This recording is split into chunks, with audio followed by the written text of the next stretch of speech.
believe that is a true statement. We But figured out who the murderer was. Through a successful interrogation that could have gone bad. And that's right, Fireboy. Oh wait, he ain't here. Ain't that right, my We are very lucky that Could we have are gone very wrong. lucky. We are very lucky that Hinoko missed that shocking grasp. Hey, And that the spiders didn't roll high. And that the spiders did not roll high. That too. Yeah. I was fully intent to knock him out. I did not mean to kill him ever. Actually, it was I a very good thing I understand, didn't because put my... in 5th Sorry. edition you can non-lethally shocking grasp people. Which I figured is a thing. It's also was a good thing that during that time with the spiders, I actually forgotten how to do my spell casting correctly, so it didn't even do its stuff properly. Oh, good. Yeah, because it's part of the configuration. Yeah, I didn't know that. So they didn't vomited spiders, but they're like those rubber ones you toss into the shower to scare your parents. Yeah. Funny that. Which brings up the question as to where she ate all that rubber. They were actually just missing their textures. Well, we have been walking and around checkerboard. a racetrack, so It's so Eat the tires. I still love the joke we had whenever Thibin coughs, a spider flies out of her mouth. Wasp now.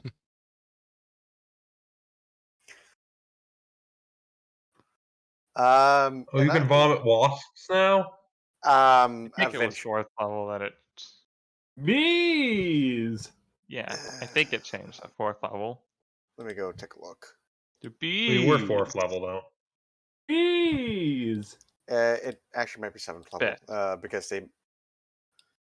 7th wasps, okay. And 13 for ants. Bees! Army ants. Bees! Bees for everyone! Bees for everyone. And at the end of the session, we were able to watch the race. I Yes. still love that. yes. Now, unfortunately, the details are a bit hazy for me, as it probably is accurate for Thibin, considering that she got drunk at the end. Didn't we all? Hinako refused. Half of us got... Leona got completely sloshed. And then Jameson was like, package for you, ma'am. And she immediately, bam, stood up and was no longer... What's that one gif with the dude with the Long Island iced tea and he tries to go down the steps to his trailer and just completely butchers it?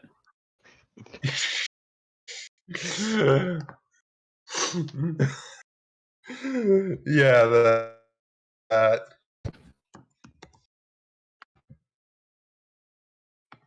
Oh, so you can just spam extra hacks. That's actually kind of nasty.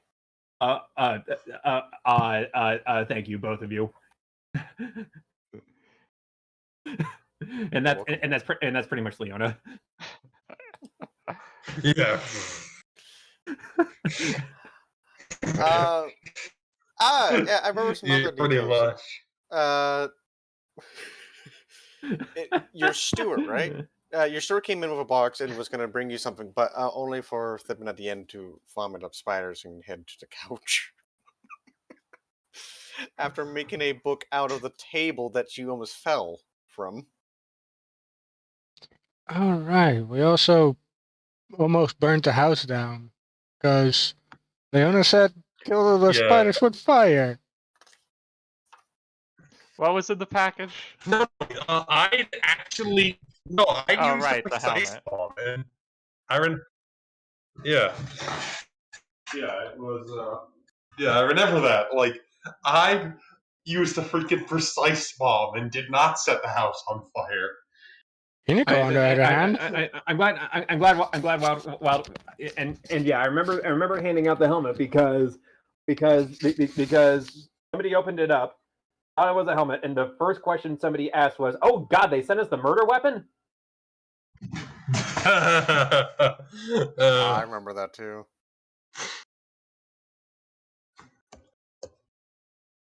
But now it was Teru's commemorative helmet. And he just sent it over following the inaugural Marinhalf Grand Prix, which following that entire mess went off pretty much without a hitch, and nobody will ever know about what truly happened inside the Iridian garage. Nope. Thank the gods. Wait, when you say nobody, I mean, what about all the guys that were actually, getting interrogated? well, there's the guards and I mean the criminals, and maybe a few of the people, but they'll keep it quiet. They know better. Like it'll probably come out at some point. Oh yeah, there was that one murder that happened that was completely silenced by the people and by higher ups.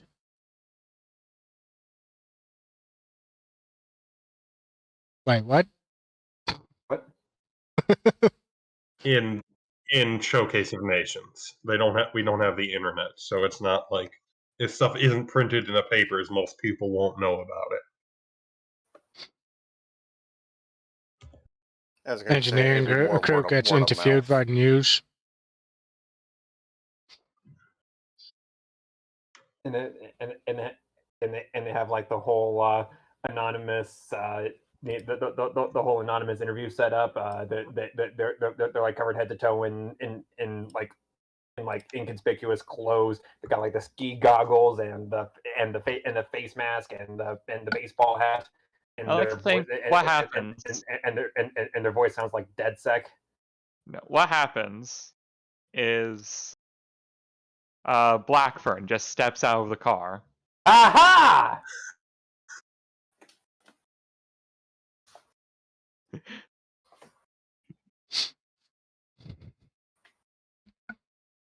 Like, it's been worked on for like 3 hours at this point. Nobody had been inside at a moment before. I actually have no idea what you're even talking about. So, for a campaign I ran a little bit, it was set in Eberron. It was a 5th edition campaign, and Red played a conjuration wizard by the name of Blackfern, who was a reporter for the news. Oh. That was the name of his publication, by the way, the News. The news. I think. So, what Blackfern would do? Conjuration wizards can like teleport small distances, right? Yes. So the joke is like they pop out of barrels or a cabinet or whatever. And just immediately starting interviewing people for the news. Yeah. Never anything relevant. So you would have like two people sitting on like a park bench or something going, "Oh my God, did you hear that? Kevin broke up with Stacy. It was tragic." And then Blackfern will just jump out of the garbage bin and go, "Aha! Tell me more about this Kevin person."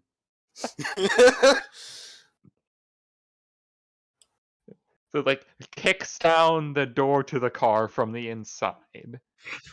Yeah. Aha! Like, oh no, it's him. Oh no, not this guy. Everybody is in the special diplomatic service building, and then hears somebody yell "aha" from like 5 blocks away. Leon was like, "Oh God, it's not this guy." God damn it, it's Gerald again. I found Blackfern, people.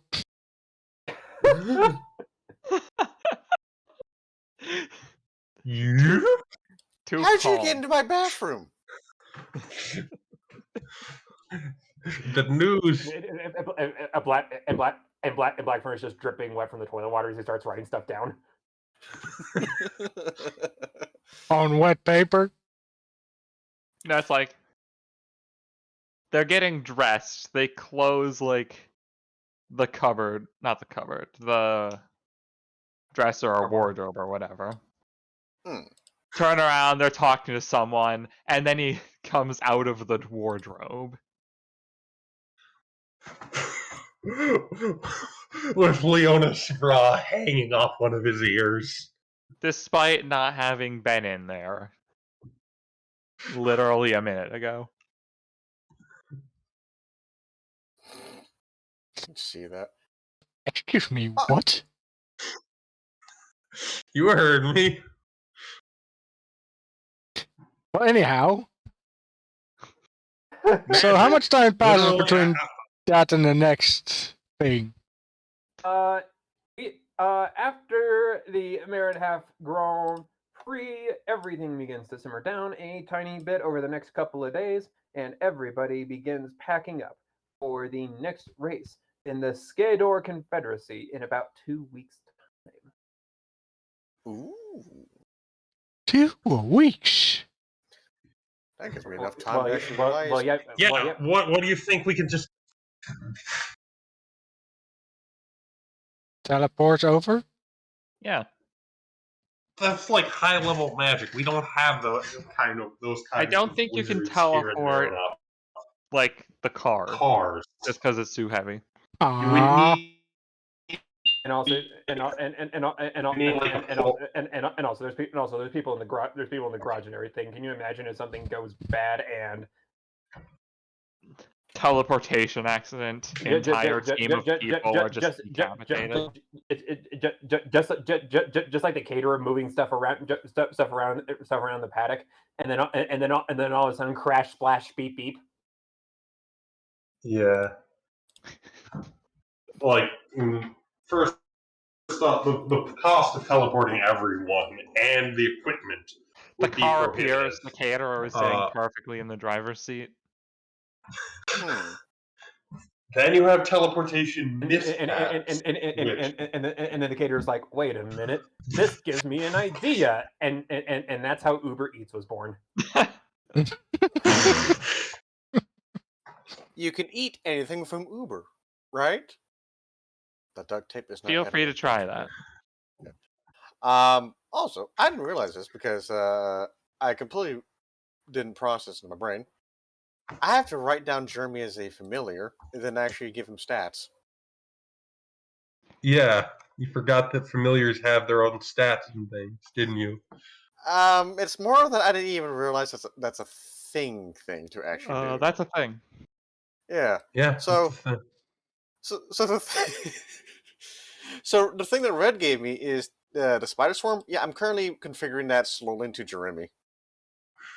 You're whittling them down from a swarm of spiders into a single bug. Yeah, so it's Jeremy, but it's kind of look like the image of a swarm of spiders. So I do apologize for the awkward inconvenience. I have been changing it around correctly for the most part, though the NPC stat sheet does confuse me slightly. don't know. Able to get that Didn't look at it. I can help you with it. Should be done later instead of now. Yeah, Aye. it's not the worst.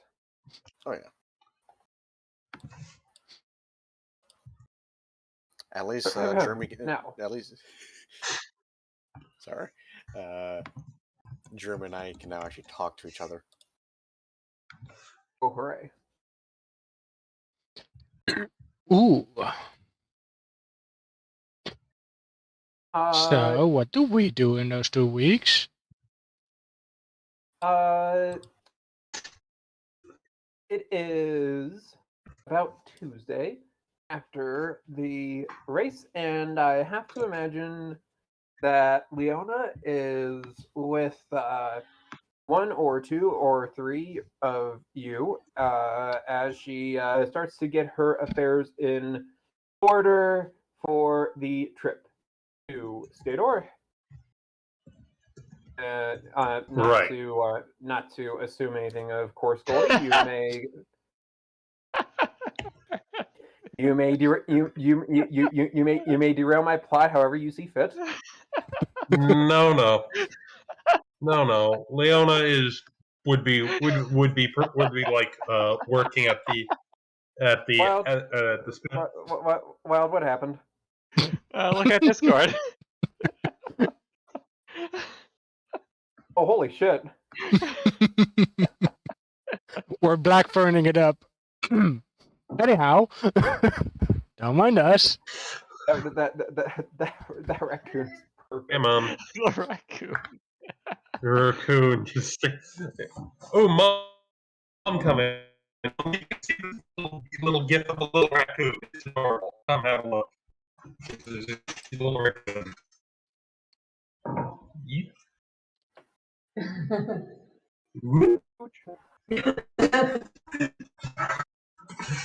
Alright.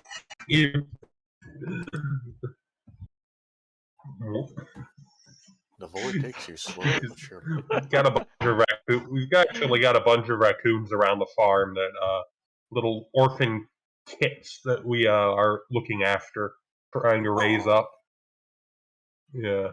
Dun dun dun. And like that is entirely something a little raccoon will do.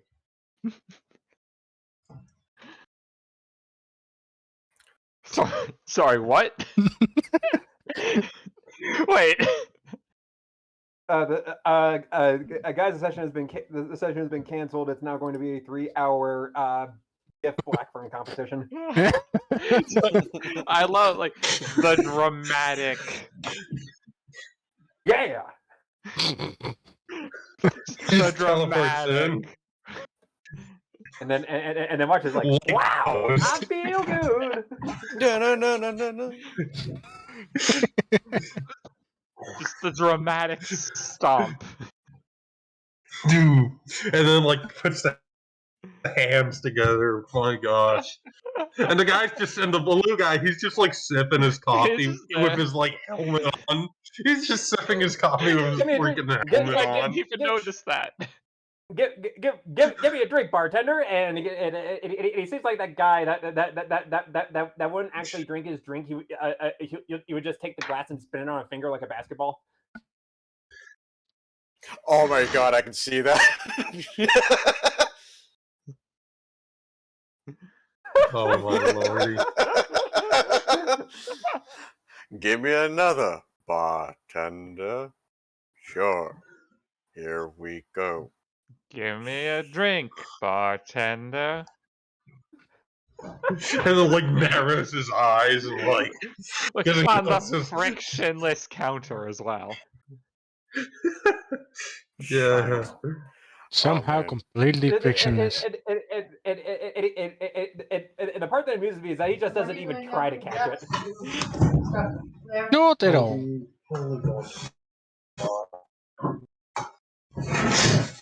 Man, the amount. Power moves. You. All right. So you lot have a couple of days in game for personal business, shall we say? Are there any requests?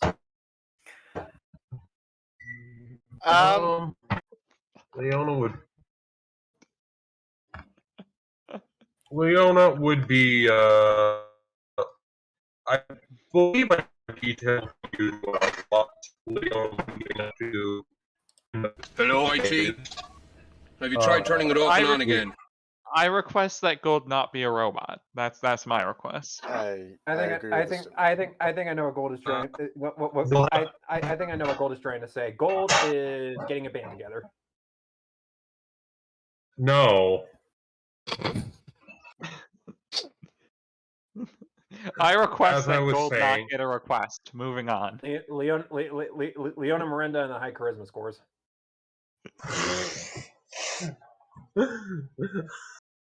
Anyway, so I believe I detailed you what Leona was getting up to in those 2 days, or is this a different 2 days? No, this no. This is the same 2 days. Continue. All right, yeah. So Leona has taken the recruit's feat, meaning she now has All right. a NPC helper girl. So within the concept for Miss Sarah Soriano is that Marinhoff has a program trying to train up people with magical talent to get more wizards and general casters and stuff, because part of the big whole plan to try and modernize the country. Miss Soriano is basically flunked out of that program. Like, having some genuine difficulties in it, and His brother, one Cornelius Miranda, he didn't want to be a dick and just send her home in chains. So he wrote a letter of recommendation to Leona saying, hey, this girl has some magical skill. You could probably find a use for her as like a clerk or something at the Cleric. Special Diplomatic. We'll get to that part, actually. A clerk or something at the Special Diplomatic Service. Now, Leona doesn't know a thing about arcane magic at all. She does, however, know spirits. Celestial spirits, specifically. So, with a little help from Thibin, who is an expert in pact magic sort of things, presumably, which, witch, Leona is going to try and hook up this Miss Soriano with a mentor spirit who can help her with her magic. So you want an excuse to use odd archetypes again? Got it. Yeah, This Trust me, Wild. I am not power gaming here. I just picked this one because thematically it works with how Leona does her magic, and Thibin being a witch, and all that jazz. funny enough, Thibin never did state she was a witch. She keeps on stating that she's a wizard. Oh, well then Leona would just be like, oh, Thibin, can you teach her? Maybe.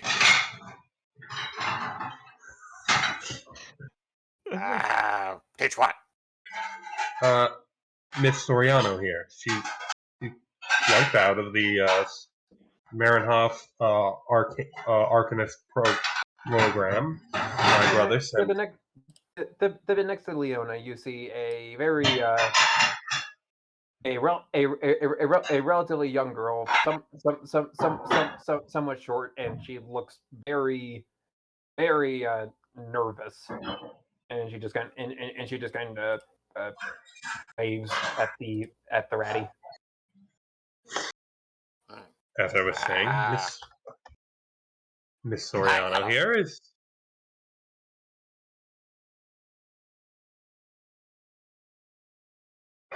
Right, as I was saying, Miss Soriano here was in attendance of the Marinoff Arcanist training programs headed by my brother Cornelius, and unfortunately she was having some difficulties, and my brother had to flunk her out of the program. However, he wrote a letter of recommendation to her, stating that she's got some potential in the arcane arts, and that she might be of use for me at the Special Diplomatic Service. Given that you yourself are a wizard, I thought maybe you could offer some mentorship and guidance, help her out a bit. Yes, maybe. Never had a student before. It's good. It's good to meet you. This is fibbing. And you can then you can practically hear the dial-up noises. Hi, hello. Yes, I am. Good to meet you, sir, and madam. And she starts and she starts bowing like over and over again. Probably getting to my height because I'm 3'7".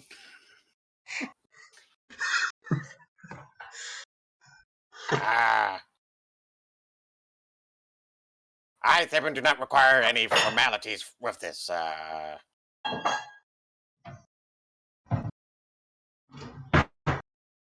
Thibin kind of just squints, just looks her to the side from the other side.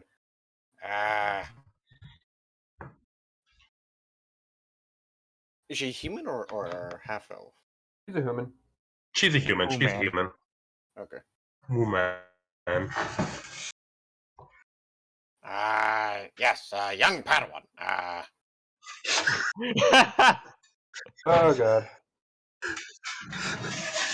I assume that is the Shitikawan word for student.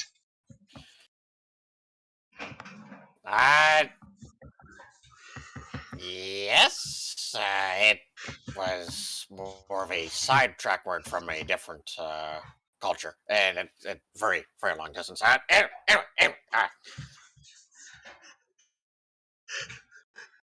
what? You see the gears is functioning.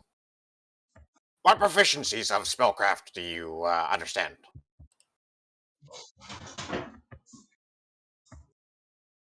That is a question Goldie can probably answer out of character.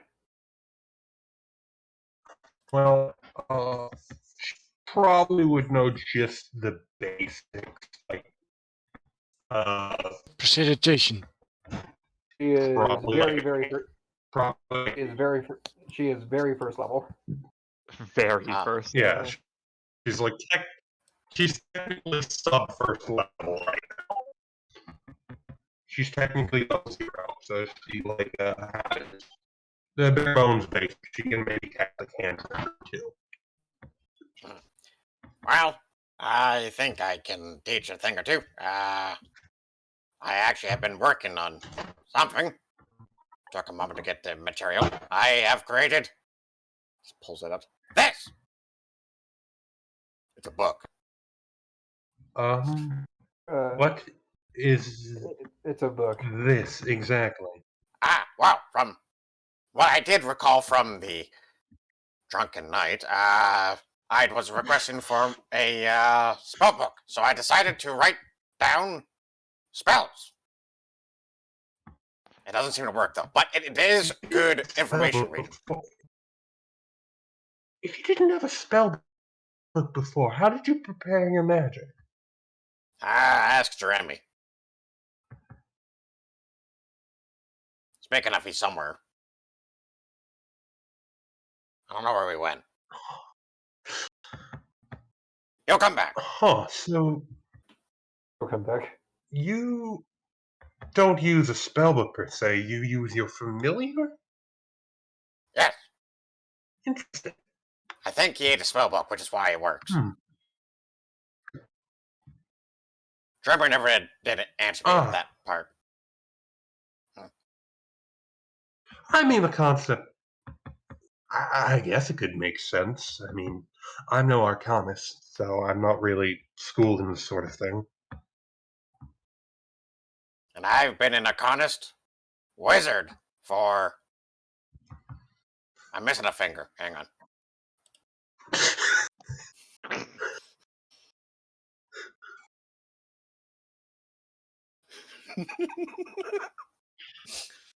Three years. 3 years. 3 years. Yeah. 3 years.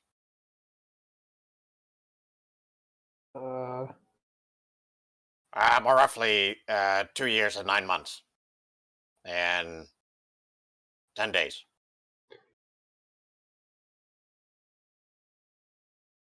I kind of sucked at it too for the first part, but that's a small matter. It also means that whoever, even if they have difficulty with spells, can still find a way to learn. And so I too shall teach you in the ways of magic. So,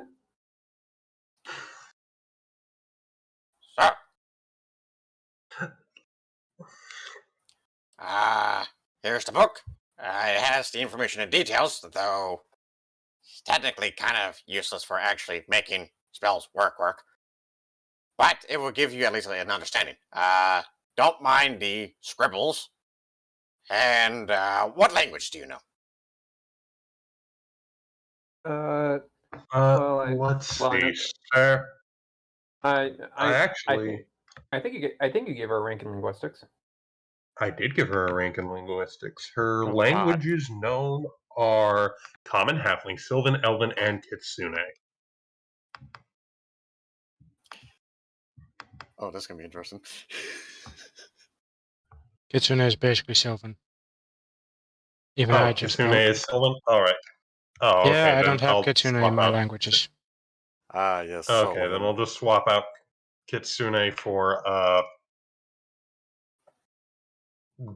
Dwarven. I was about to say was Dwarven on there. Yeah, we'll put Dwarven on. Okay, Common, Halfling, Sylvan, Elven, and Dwarven. Good. You know 2 languages.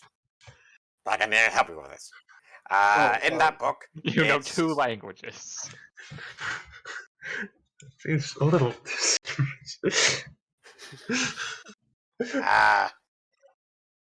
long, brief explanation. You will not be able to understand at least one part of that book because it's in Goblin. At least it would give you some learning material for learning Goblin.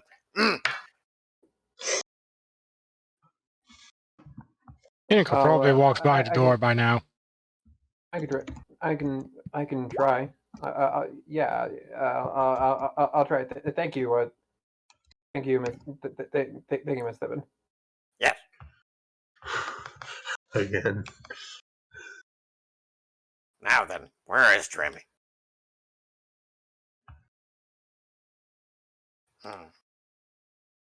Right then. While I don't myself know any arcane magic, I'm practiced in communing with various celestial spirits, which a few of them do have some knowledge of magic that I lack. They don't have guns, do they? No, Northern is the specialist in that department. Ghosts, but they have guns. Perfect. Celestial spirits, not ghosts. Gun ghosts? Ghost ghosts?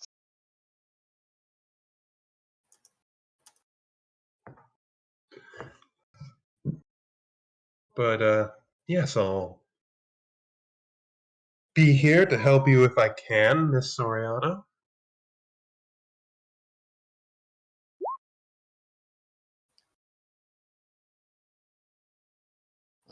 Soriano. Thank you, Madam Miranda. I won't let you down. I'm sure you won't. How can you? You're taller than me. Now what that means. Know what that means?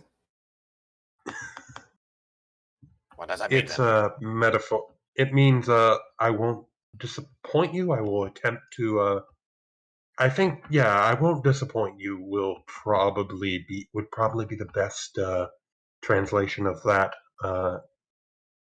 Shoot, would that be an idiom or a metaphor? I always get the two confused. Both at the same time, and also not at the same time. Idiom. Idiom, right? Thank you, Marvin. Everything, everywhere, all at once. Big. Everything all the time. Oh yeah. So Leona will just help out her new recruit with that stuff, and yeah. Oh, Hinoko. I was about to say. You see a certain foxy individual fox past the door. Ah, Hinoko. Good to see you. Yes? I was just introducing the newest recruit to the Marinhof Special Diplomatic Service. Meet Miss Sarah Soriano, apprentice wizard, and, like I said, the newest member of the Special Diplomatic Service. Good day. Out of character, what is she for? She is for linguistics, and general magical support of things. Are you saying I can't do magic? No, but like she can do So, to take this to a comparison I know, it's Monty She's Python and the basically- Holy Grail. It's those like 5 or 6 guys that are following them around and like carrying the holy hand grenade and getting eaten by the legendary black beast and stuff. things kind of like that. Ideally, she doesn't get herself eaten. The legendary black beast. But yeah, she's like a general assistant. I'd say in the main use she's probably going to get is because she has ranks and all it. She has ranks in linguistics. Because who has ranks in linguistics? I do not. Several of my characters to start with. Well, Norman doesn't. Does he? Nope. There you go. I may not have linguistics, but I do have language. Yes.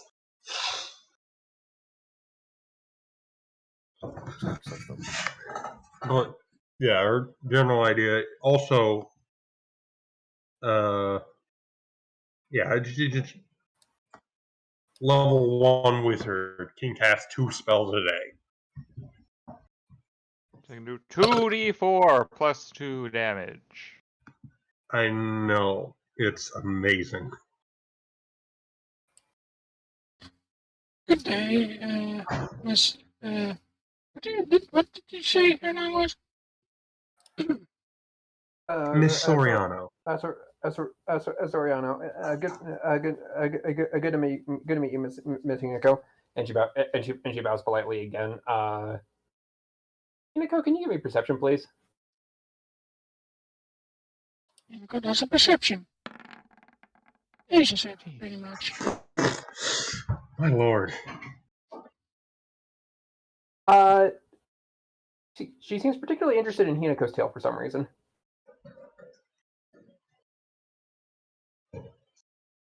Okay, she pretends not to notice.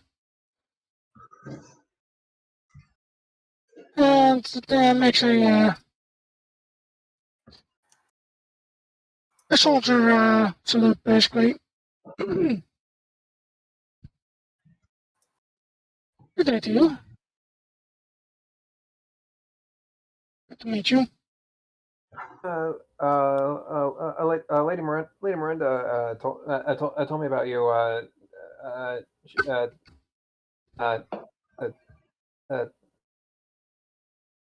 She mentioned you were she mentioned how big of a help you were during the Grand Prix, and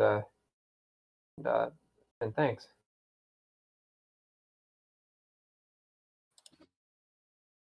Why the thanks in particular? I don't feel like I was that much of a important factor. Oh, you were certainly useful, Hinako. Your sharp senses definitely picked up on a few things I would have otherwise missed entirely. No, I'm sure you would have gotten it eventually. Probably on time.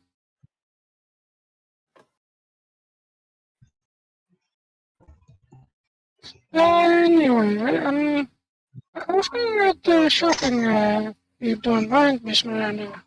Is there anything I can get you from the shops?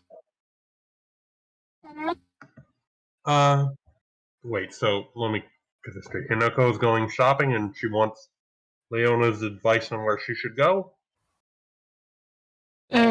That could also be helpful, but I was more asking if Miss Leona wants anything. If Inaka can bring anything, like, I don't know, piece of food or something. Oh, Wine? oh, so Hinako. Okay, I'm just having a little bit of trouble understanding you with the voice changer. I thought it was a lot clearer with my new microphone. Oh well. It's more clear. It's just the voice changer's a little bit hard. Yeah, like I can understand you. Like I was having trouble understanding you without the voice changer before. The new microphone makes it quite easy to understand you. The voice changer just makes it a little bit harder again. Yeah.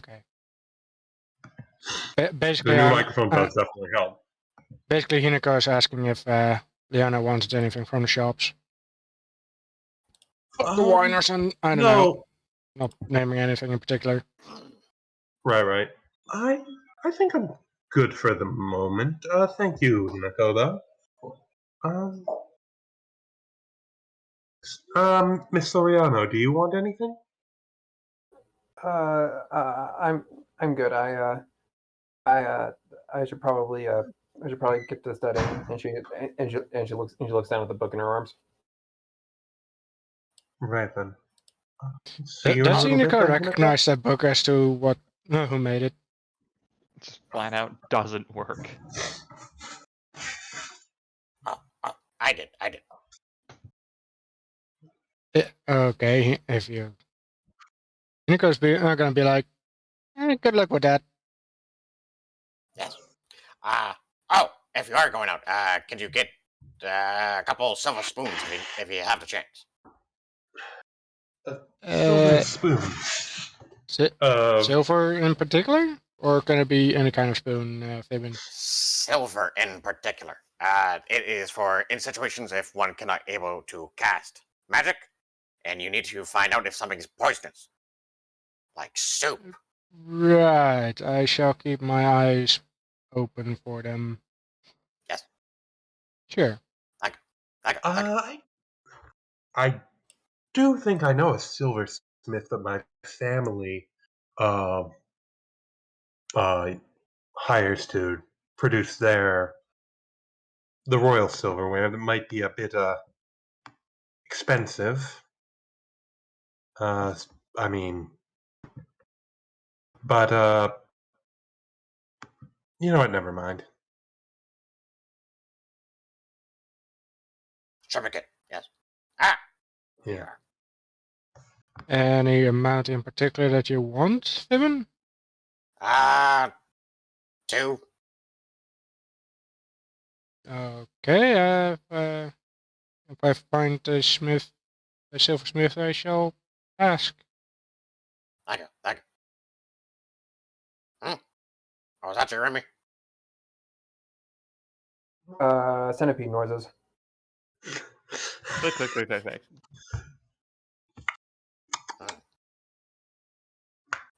Leona.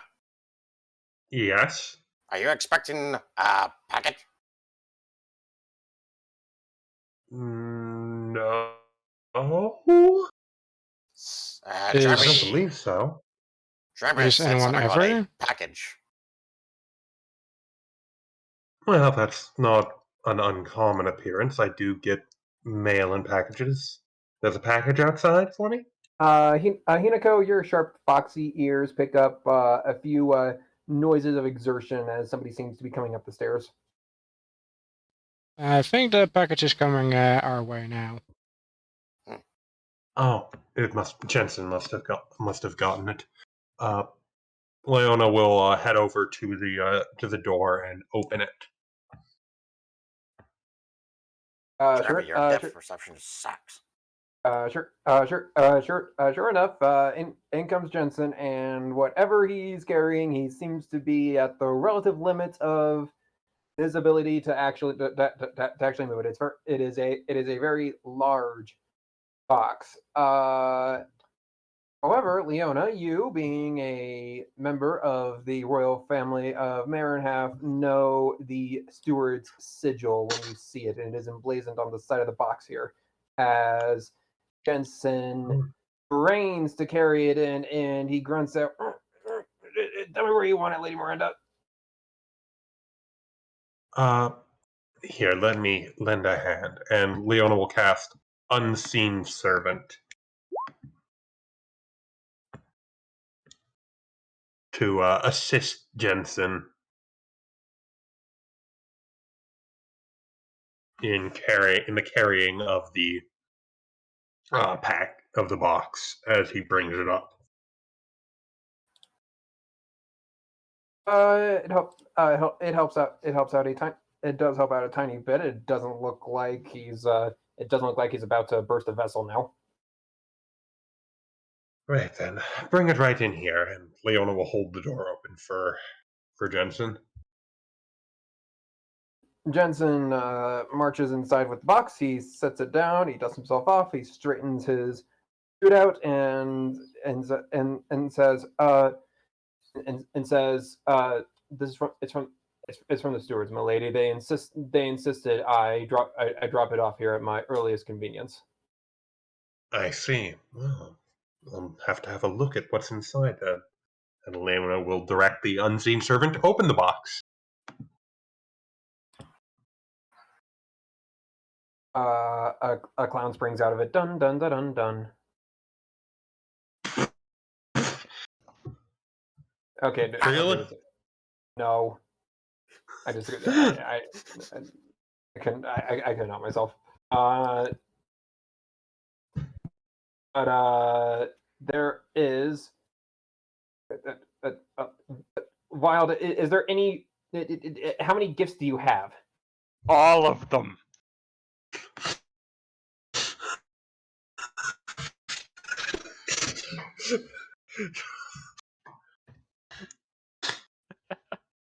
Christ. The box opens up, and inside on the first layer is a well-written scripted note. Leona will take the note and read it. The note reads as follows: To Madam Leona Antos Miranda, we know of the Marin Half Special Diplomatic Service, and her companions.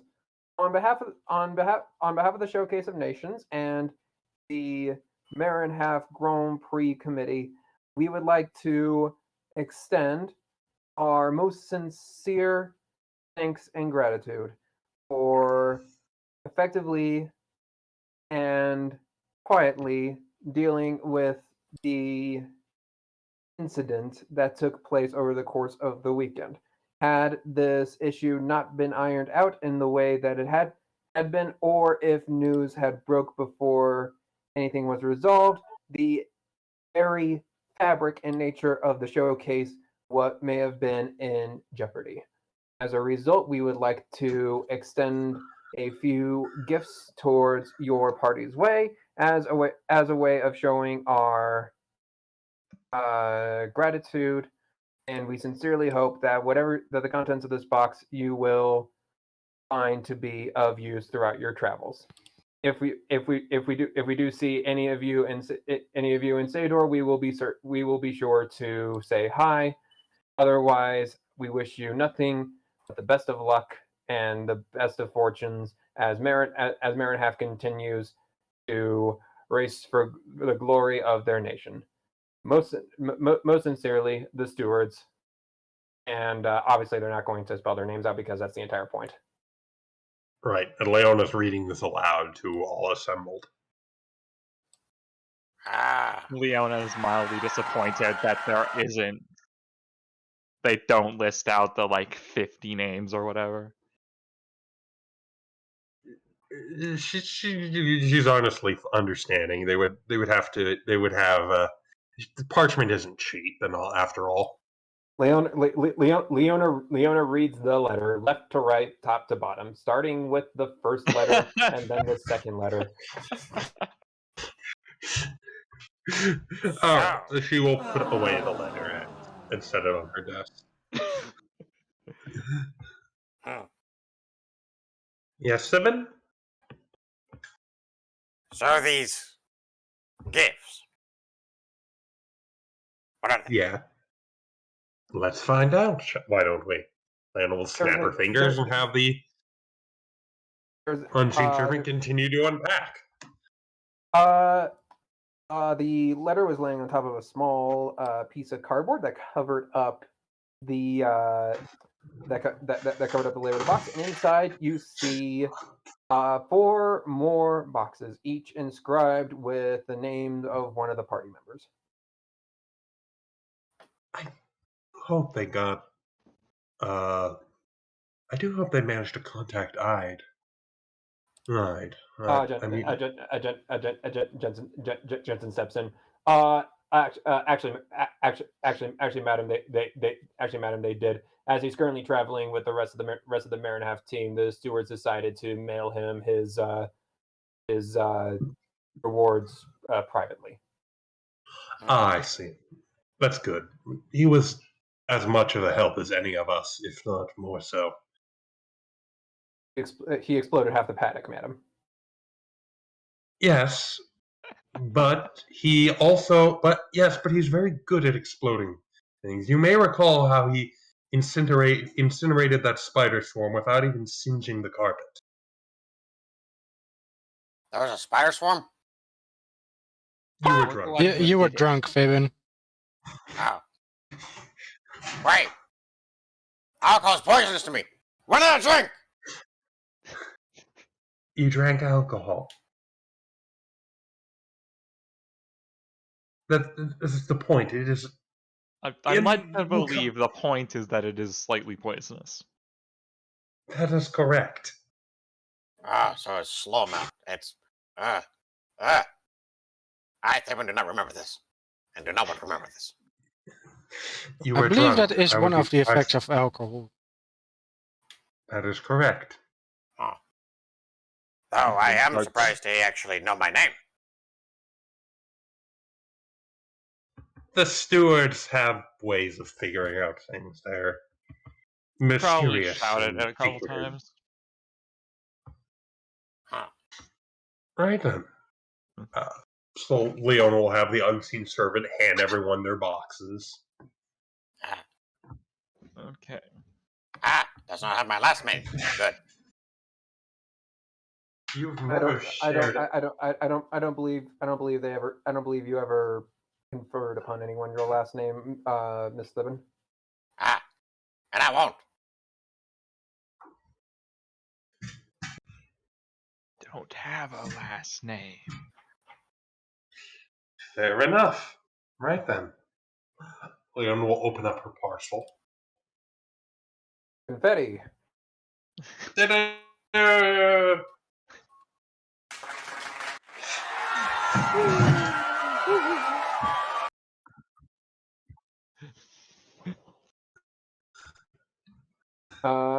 me one moment.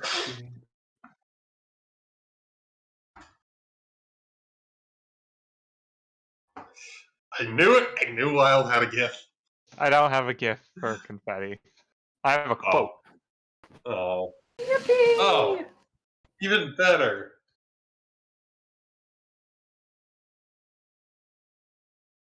Leona, inside you see a number of things.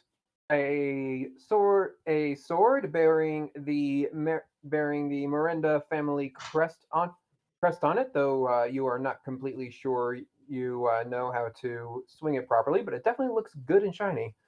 You also find a pair of translucent, very long-sleeved gloves that go over your hands. That long sleeve gloves that go over your hands. Good God, Jared. They could go under. The gloves that go over your hand. Some gloves don't actually even do that. Some gloves just go over your wrists. Good job, Red.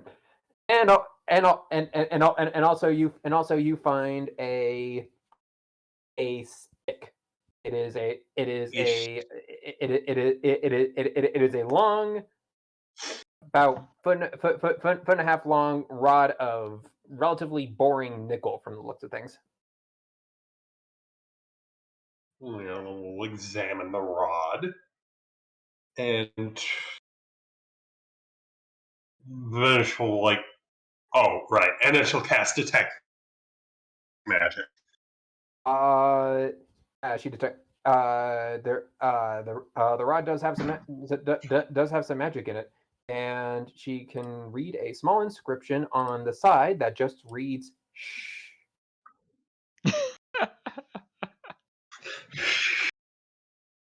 Brian, look, there's a message in my alphabet. It says, "Ooh, Peter, those are Cheerios."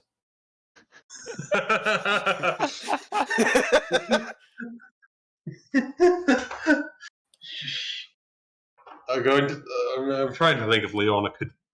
I think she could probably work out that this is a metamagic rod of silence. Ooh, I believe. Timmy, could you confirm this for me? But I believe this is a metamagic rod of silence. Silence is a spell? Silence is a spell. In fact, I actually do know that spell. But no, this rod, I believe it allows you to cast a spell without the chanting and all that many require.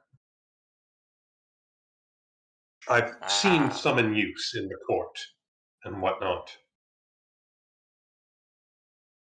Oh, take a look at it. Oh, I don't have the spell identify, so it will take me a moment. Far longer than now.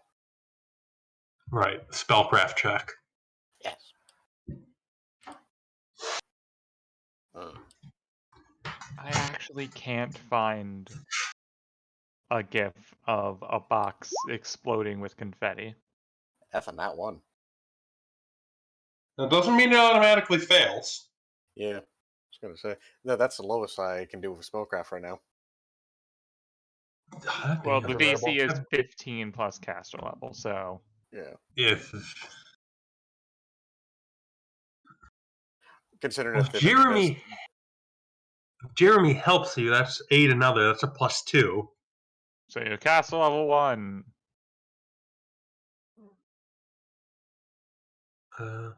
It's not caster level 1. It is caster level. Yeah, it's just. Thibin doesn't know. Yeah, and considering Thibin didn't know there's silence is a spell. Yeah. It does something. Don't know what it is though. Maybe if you hit someone over it, it makes them silent. Hinako, you examine it as well, and you don't get much further. Just bonk someone on the head. They can't talk anymore. Ah, yes. I know this type of magic. It's called beating them until they don't talk. I'm not. I have to imagine this. I have to imagine the stewards wouldn't be so crude. Doesn't detect magic give you a bonus for this? Besides, they sent me a perfectly good sword. It has something. Don't know what it is. Leona is going to attempt to try and use it to cast a spell. What does she have that requires the chanting and the blurbling and the things? Command. Perfect. Bless you, madam. All right. Maybe command. What about?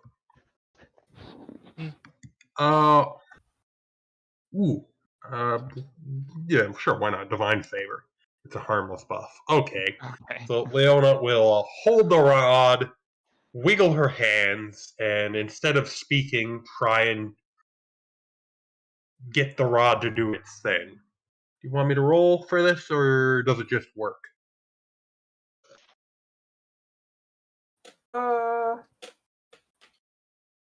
You know what? For the sake of the play, you can do it. All right. So Leona casts divine favor silently to just kind of holds her fingers around a bit, and then suddenly a light opens up from on top of the ceiling, and everyone starts hearing the Hallelujah chorus. Hallelujah. That's so it does work. Okay, that's very interesting then. I can definitely see some use for that. What about the gloves? Thibin, do you want to try again with the gloves or no? I shall try. Yes. These are Let me see. Gloves. lace. Sleeve? They're only CL caster level 1, so you can actually work out what they do. Thibin, here you are. All right. Here I am.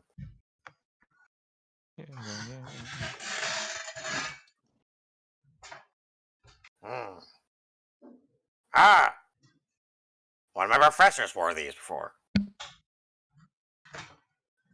What do they do? I believe they were called sleeves of many garments. Just sleeves. I thought you were going to end it there. I just love the way Thibin said that. Sleeves. I thought you were going to end it there. They're called sleeves. Period. Sleeves of many garments. However, I think my professor did call them slaves of many garments for some reason. I think it had to do with the way how he made them. Oh no. Sleeves. And the sentence was just non-magical. Would explain why one of the students disappeared.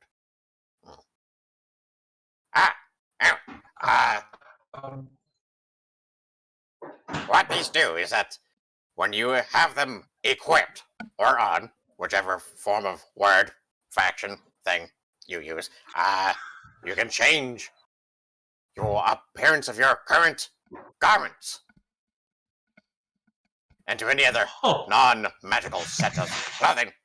So, example, if I were to put these on, the clothing I'm wearing, yes, these are clothes. Yes, Jeremy, they look like rags. They're clothing. Sure. Sarcastic centipede noises. Would you care to demonstrate for us?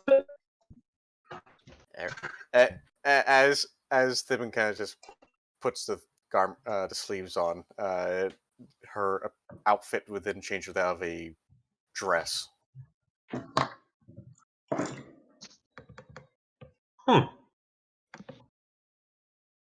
It is very good and effective in a situation when you need to have something on immediately and you don't have anything on. No, wait, you need clothes. Leonard's gonna go,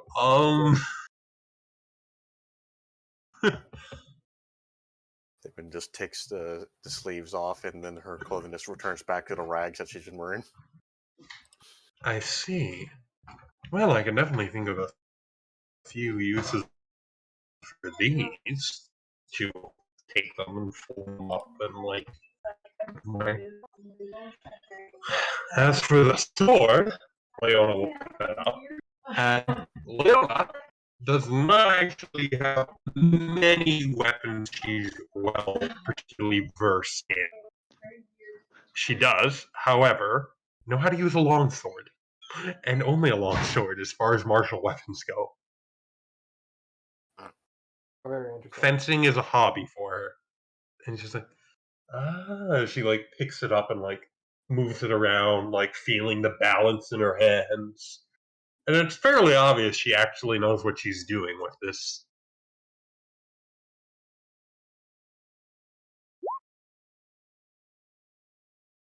Examines the hilt and the ornamentation on it.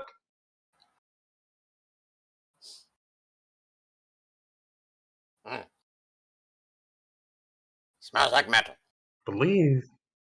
Well, that's because it's made of metal, and Leona will take the sword she wears presently at her side, take it off and set it up on the wall somewhere, and put her new shiny sword on her side, looking very pleased with herself.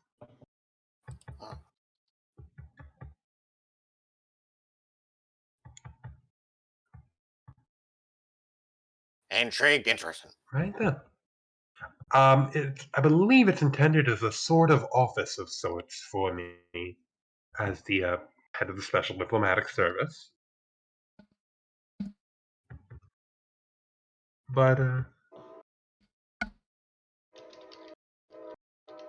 Thibin, why don't you open your parcel, see what you got? Ah, yes. Jeremy, would you like to do the honors? You can use your teeth. He manages to gnaw his way through the lid.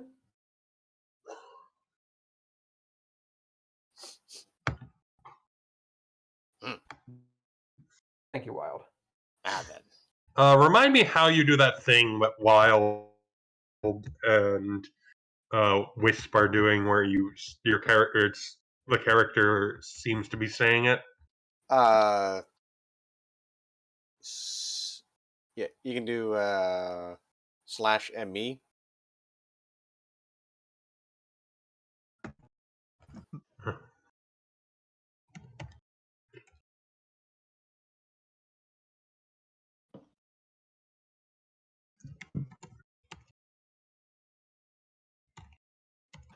Every single session. How do we do this again? I know that sensation. How do we do this again?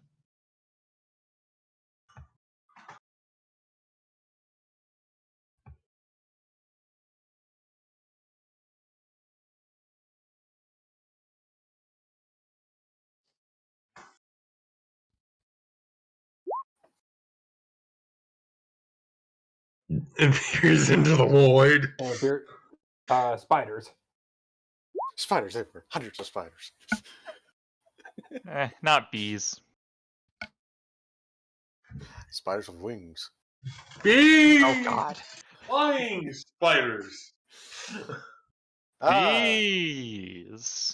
I must have tampered with this one. Well, Fibbin, as far as anybody is concerned, is honestly just a wizard. Thibin believes this too. So, there are a number of items in here to assist in her wizarding abilities. She finds 3 scrolls, a small pearl, a fancier version of her current rags, and what seems to be a hat.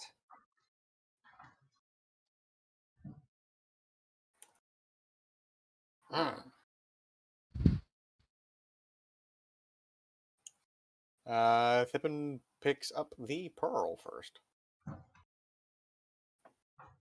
You know a pearl of power when you see one. Ah. Good, good. That is a very nice pearl, but I'm just kind of wondering why it's not set in any jewelry or anything. Ah, that's because this is a pearl of power. Okay, what does that do? Power.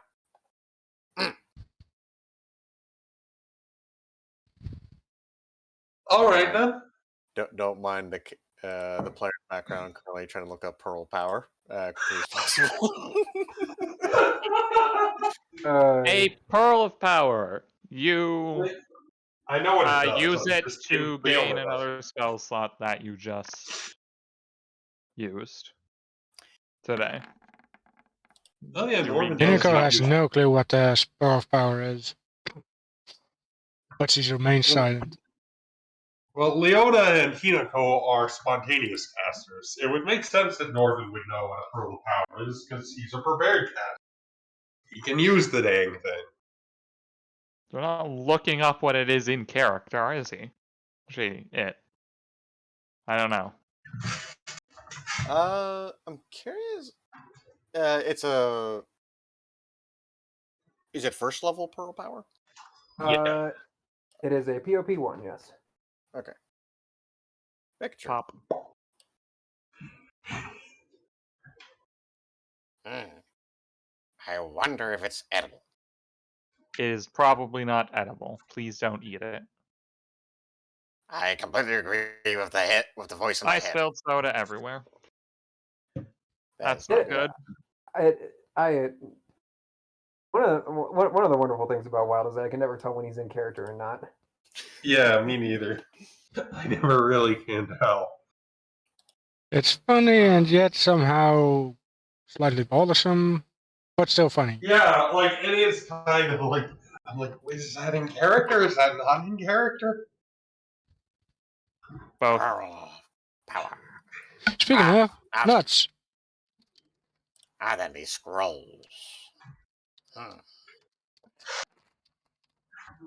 gonna grab these bag of nuts. Oh no. These nuts. got it. They smell.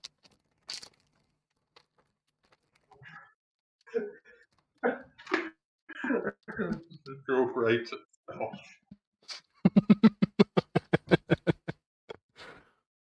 Does it though?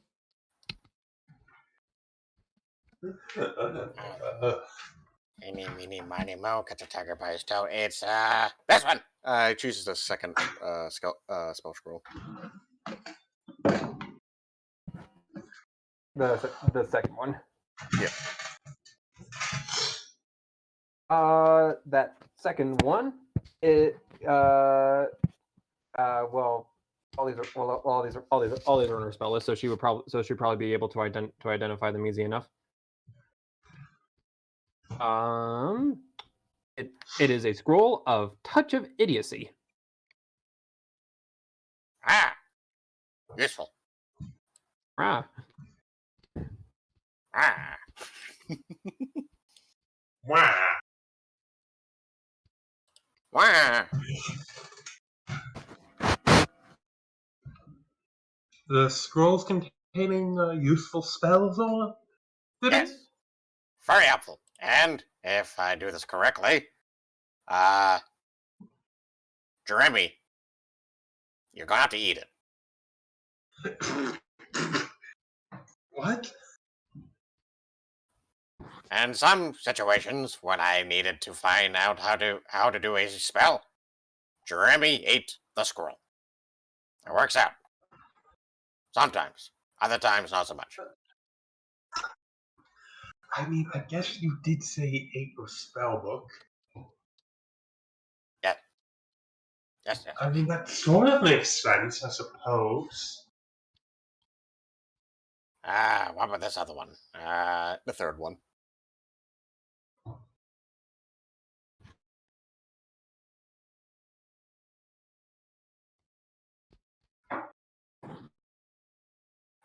Excuse me.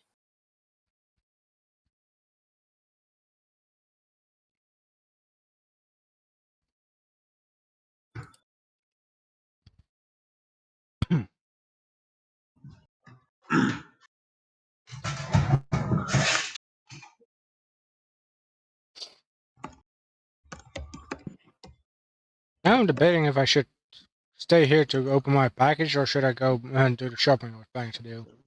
I spilled soda, now Mom and my brother noticed, and has turned into an entire family event, so I'll be gone for the next hour. Oh no. Oh no. Oh god.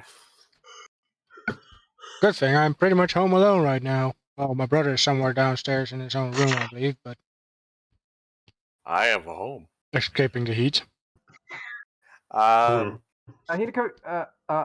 I assure you, your package is fairly small, and furthermore, it would further incentivize you to go out and see the sights. So what is in Devon's scroll of the third one? Guess I shall listen to the voice in my head. The three. So there were three scrolls there. There was Touch of Idiocy, like I mentioned. There was Summon Monster 3, and there was also Water Walk.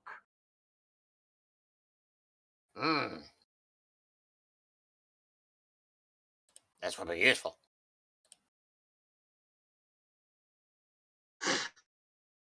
Now the question is, if Jeremy can eat it correctly.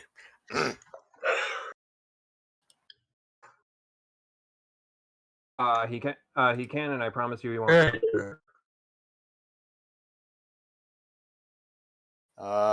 And now, and after that, she looks over the better set of rags and the hat. Mm.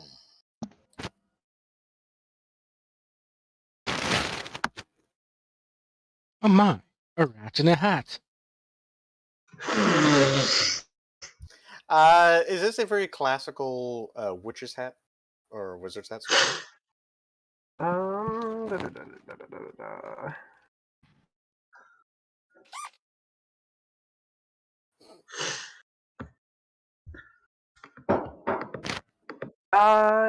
Actually, it does look like. Actually, it does look a bit like a wizard hat.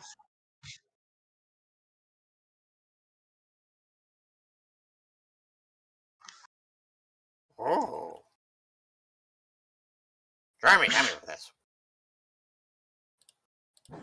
Does it do magic? Huh? Detect magic. The incident is over with only some minor yelling from Mom about never eating or drinking near my computer. And also my brother deciding that he knows everything about this problem.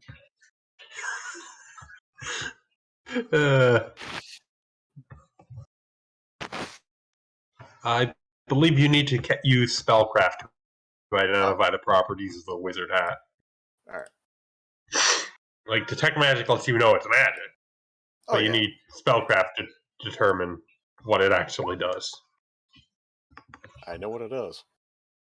The better rags are a +1 Cloak of Resistance, which is a +1 enhancement bonus to your Fort, Reflex, and Will.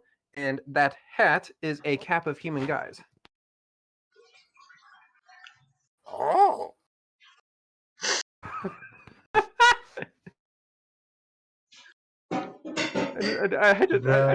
That went to Yoda real fast. I just love Thiben's reactions to this. Oh! They, something interesting, Thibin? Yes. Thibin proceeds to put on the hat of Human Guise. Human, halfling, or gnome? Let's go with halfling. Thibin has poofed into a halfling.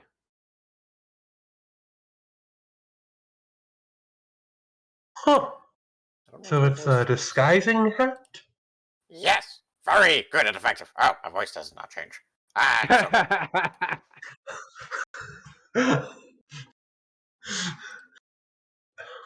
Huh. I Well, can see how that might be used.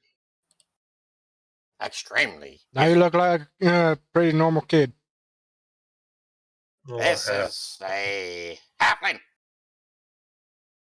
Yes. Yeah, a kid. Do they not have halflings where you're from?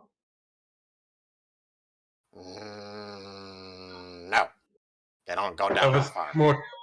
Was more referring to Hinako. Mostly Kitchener. Yeah.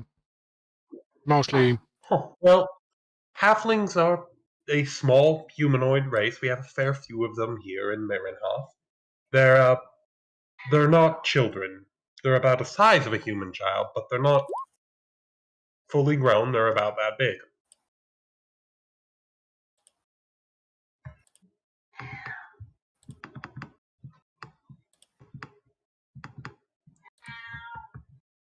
Meow. Right then. Norvin, you have a package. Would you like to open it?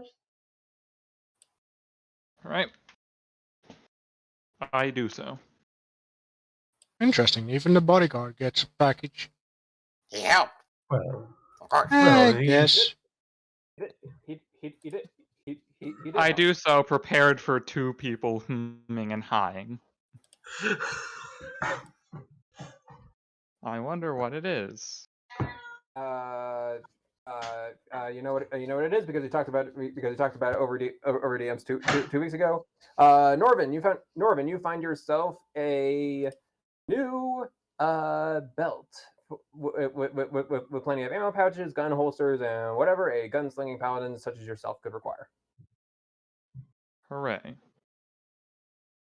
Also, it's Is it magic. just a? I presume that's magic. They didn't just send you a very nice, admittedly a very nice belt. Simon, could you perhaps decipher what it does? Ah, yes. It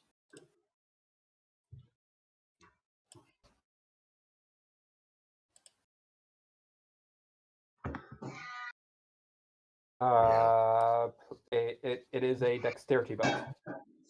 dexterity belt. Oh, You're so faster. it's like.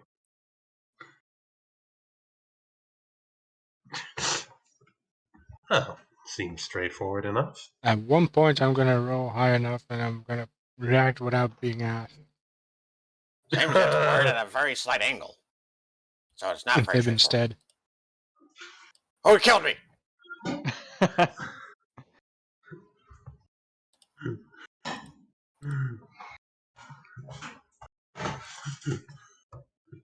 Was that you? Your boat? No, There's one more person who has stuff to go through. that would be Miss Hinoko.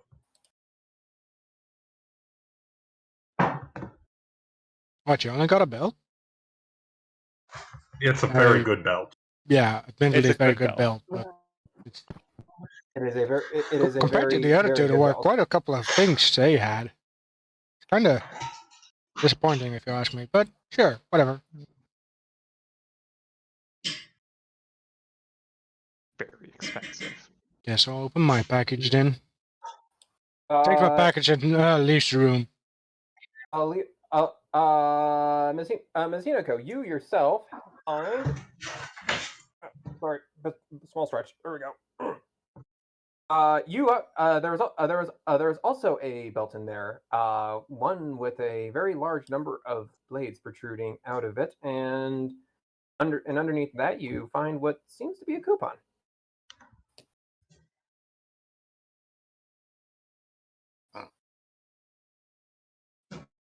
Wish I could look at that as well. Nah, no need.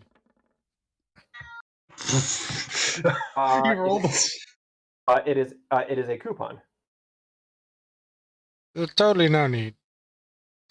Not the coupon, the belt.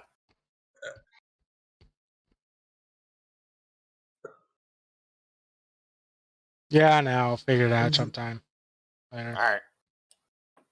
I just want to go shopping. All right.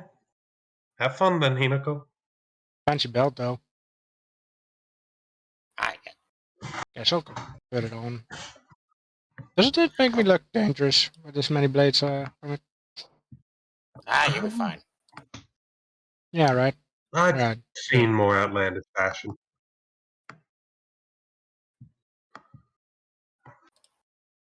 Now I'm Right, interested, I suppose. but I guess I'll ask later. I'm trying to You can find try that. again on your. Trying to find that cloak of resistance. It's a pretty. Is it because I've been looking around at Neffy's and it's actually surprisingly hard to find for some reason. Oh, let me grab it for you. Cloak of Resistance. Boop. Boop, boop.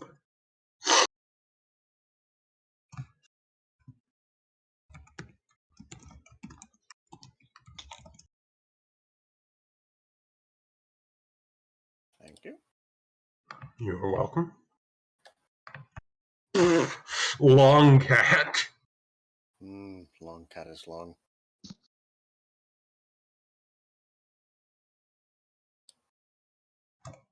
Having a dance.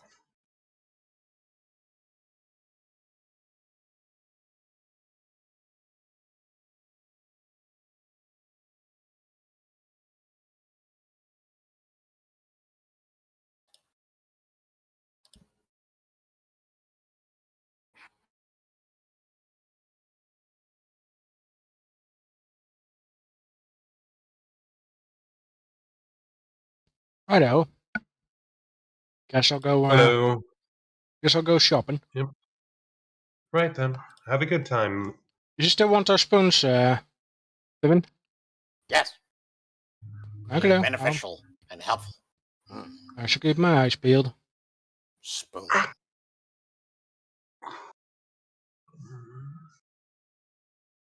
Yep.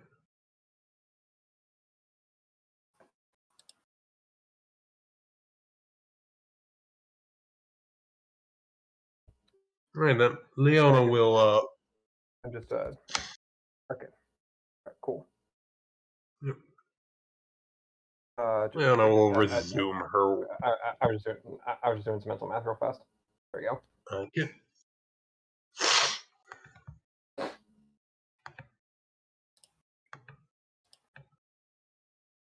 And Hinako goes out and about on her foxy business.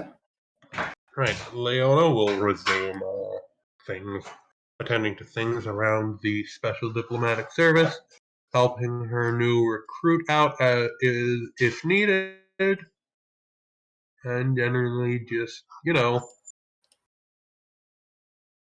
doing her thing.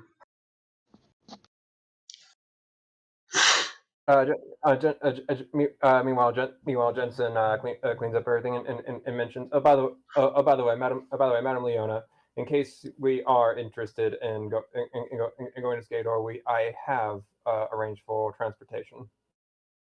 Oh, excellent. I did think it might be a good idea to head to Skador. Just, you know. So, thank you, Jensen. When would we be leaving? He said he could be ready as early as this afternoon. Really now? We'll wait for Hinako to return, see what she thinks, and extend the offer for her to come to Skateboard with us. She can, of course, stay here at the Special Diplomatic Service if she would prefer. But,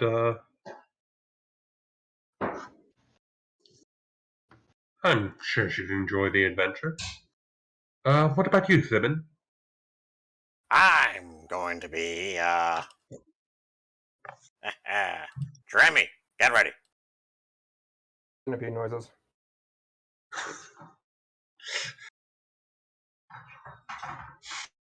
We're going to start with the scroll, Touch of Idiocy.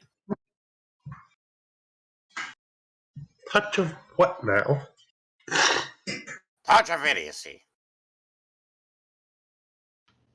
Okay. It makes people dumb. I gather. Good.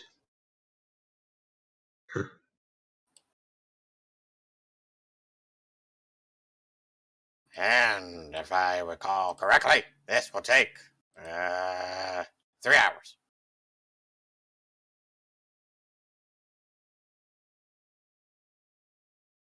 Now then, Jeremy, stand still. You just start force feeding the centipede this scroll. Basically. Jeremy can eat his own spell scrolls. Thank you very much, and he will get cracking with that. Okay, fine. Sheesh. Yeesh. Right, in any case, I need to be next to him in the first place to make sure that it's working correctly. Seems to be going down for the most part. It's just the processing of it once it's digested. That's the hard part. Do you have to narrate your centipede's digestion of the scroll? I mean, a few times it doesn't work. Sometimes it just doesn't do the thing. Other times it does work. Ah! And does the narration help? No. Yes. It helps her feel powerful. Yes, it does. Alright, very well. The only real downside from this is the wait time. The more powerful the spell, the longer it takes. To digest. Yes, because the magical-ness of it is more intense. Magical business? Very well. I can't say I really understand the process, but Sarah, you're taking notes on this, right? Trying to, madam. Very well then. Carry on. I'm certain some other wizards also do this. Well, I know my brother doesn't, but What does he do? he has a book, spell book. Again, more of these books.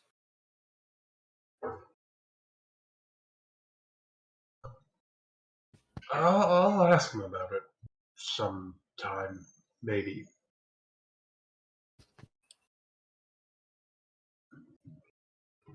If he's in a good mood. But either way, I'll make some arrangements for our trip to Skador. Norvin, I assume you'll be accompanying me as always. Of course. Of course. Sarah, would you like to accompany us? Should I? I thought I was supposed to be studying. Well, I mean, Fibbin's going to be coming along, so. And she's right? Looks over at Jeremy. Jeremy is still eating the scroll. We can take as long as you need to have your centipede digest the magic. It's gonna be 3 hours for this one, and the other scrolls other hours as well. We can move around, so I just have to carry them. Right. I already do that in the first place. So, onwards to wherever this place is. Skador. It's another country where the next Showcase of Nations race is going to be held. We're just waiting for Hinako to return so I can see if she'd be interested in accompanying us. All right. These next spellcraft is also for the success of the other ones.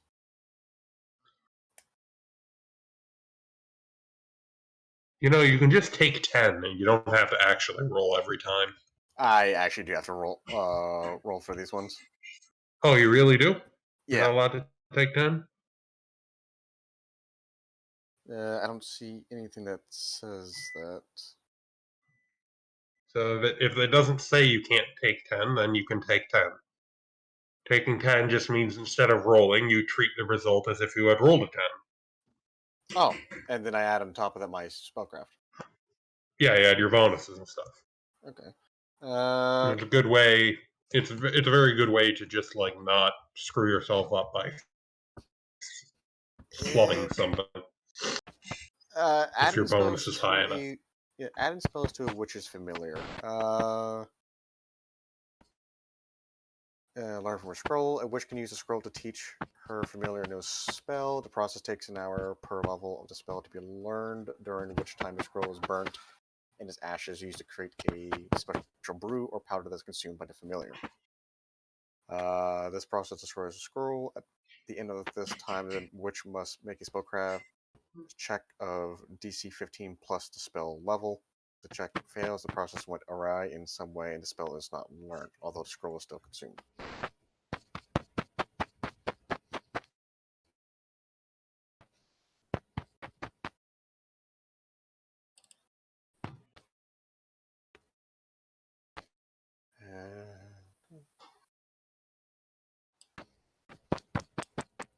water walk is a...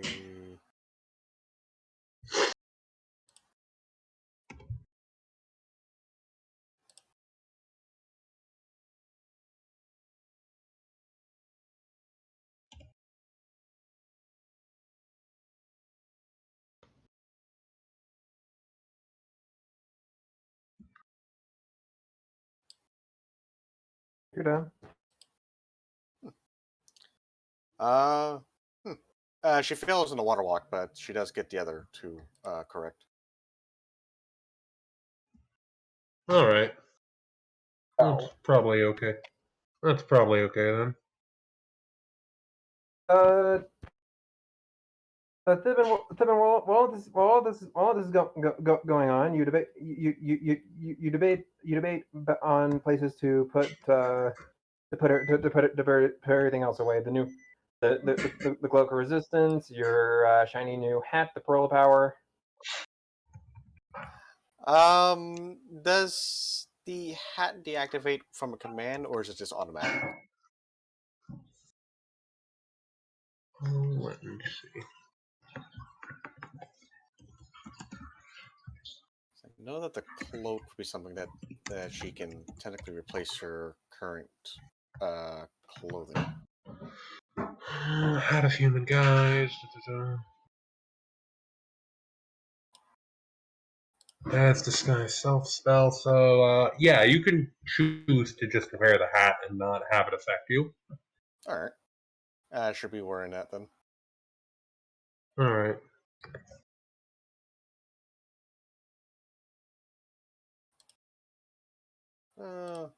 Summon monster. That's going to take 4 hours. Touch for idiots. He's going to take 3 hours. Okay.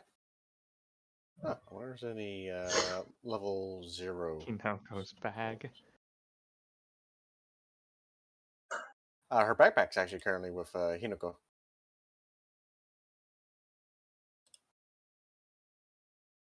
Because the Cloak of Resistance actually almost got her up to medium load again. Hooray!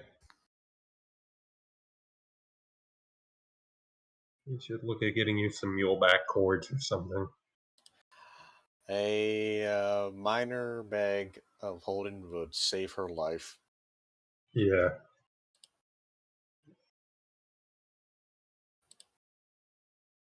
Okay. Keep that in mind. All right then. So we'll just wait around the special diplomatic service. Leona working on things. Well, Hinoko. For Hinoko to return from her little shopping trip.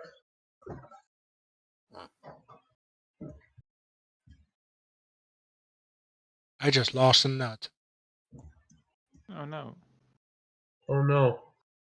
That's really unfortunate. I dropped one of my nuts on the ground. Ah, No. Serrano. It's Jeremy's now. Definitely. Serrano, Just talking like my recruit, Red. I'm aware. Okay. How much time and effort have you put into studying the arcane? That is a question she would know, but I don't. I have found the All right. nut. Probably she's been at it for a few months now, studying at the program in Port Missouri. Ah.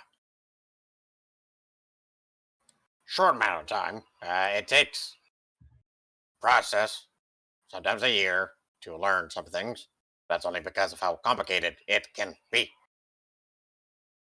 I would know. It took me 3 years. Failed the first two. I did succeed.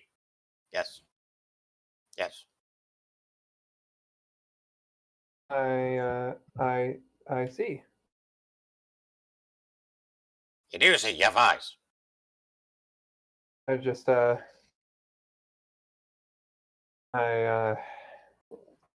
It's sorry. I just get focused, I suppose. Alright, it's alright, Soriano.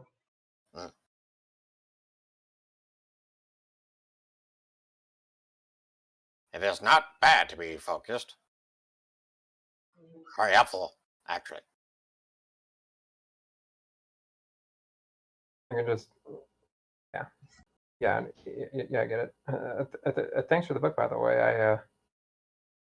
How long have you been working on this again? Let's see, 2 days. And Really? how thick is the book again? Not that really large. It's technically around 15, 20 pages. So it's more of a pamphlet than a book. Yeah. I wrote War and Peace in 2 days. It also doesn't help that it's written in Common, Dwarven, and Goblin. 3 languages. Yeah. Fibbin has a tendency to write in 3 languages.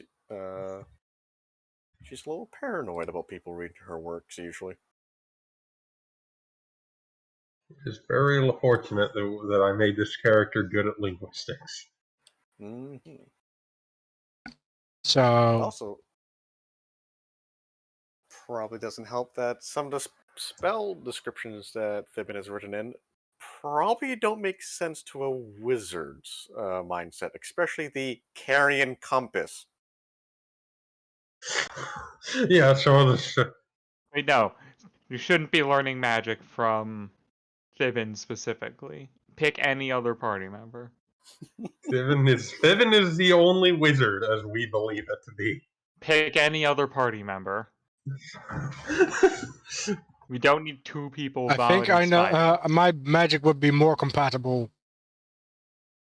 I don't know if she would even be able to vomit spiders. I think that's might be a witch thing. I think that might be exclusively a witch thing. I'm gonna look it up. So anyway, I was kind of planning to use the shopping excuse as a way to obtain the items that we just did, but now what is Hinako basically going to do? Good question. Gonna find those spoons, I guess. Spoons, silver spoons. Alchemist Investigators also gets Vomit Swarm. Great, so I can vomit spiders if he wishes to. It would probably just make a potion or some sorts that turns into spiders. It specifically states you vomit the spiders. Make a potion that makes him swarm with spiders. I don't know how alchemist works. You just imagine he has a few spider legs in the potion, just drinks it, and then goes. Oh dear. Flavor text. I mean, I'm not sure how it works. Like, you drink it, you go, blah! It literally makes you vomit. It tastes terrible. So badly that your vomit turns into spiders. Yeah. You drink a potion that is filled with spider legs. The spider legs tickle your mouth insides and make you vomit, and the spider legs come to life with full bodies. Sure. It's magic. I don't gotta explain shit. Same. Close enough. That's how it works. So is Hinako gonna have to roll anything to find those spoons or what?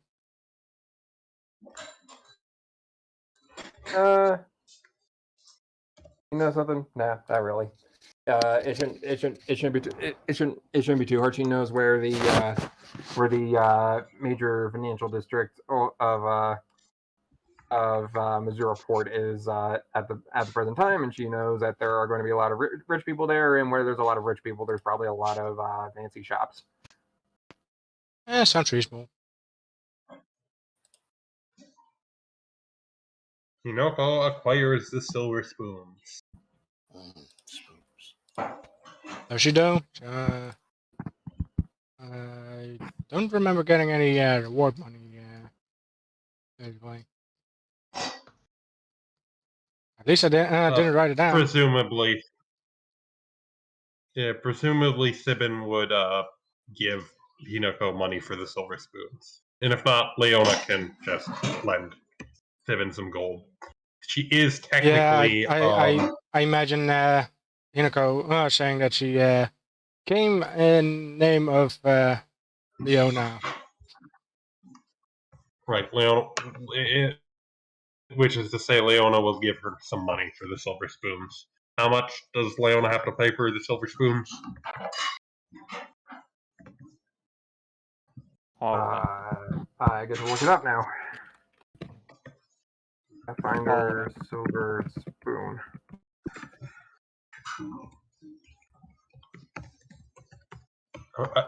Would that?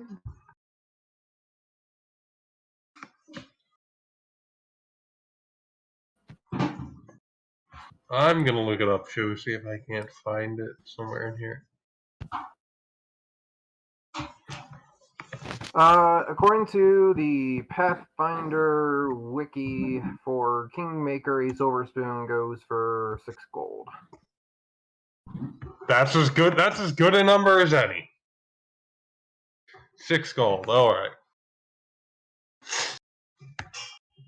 There's a wondrous item called a sustaining spoon. Yeah. Yep.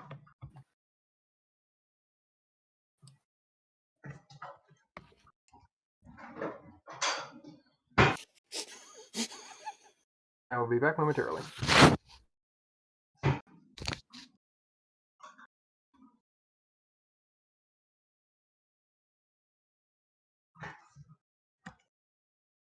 I'm not sure why you find the name Sustaining Spoon so funny. It's not the name, it's the description. What does it I'm do? not sure why you want 2 silver spoons. I assume it's Something, like something poison. Thing. Well, as they've been explained it, to detect poison without using magic. As for why she Doesn't needs that 2 only spoons, work on some poisons? some poisons, yes.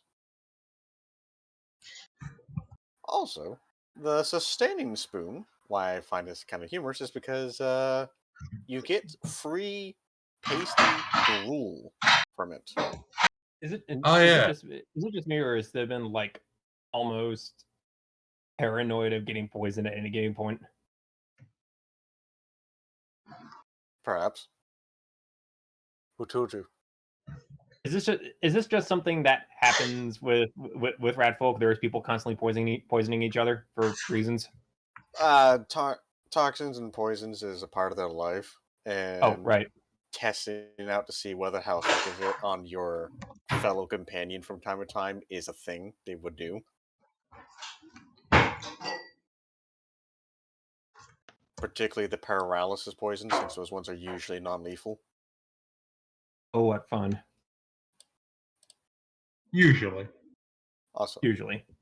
Also, Thibin might be on the quest for acquiring a sustaining spoon later on in life.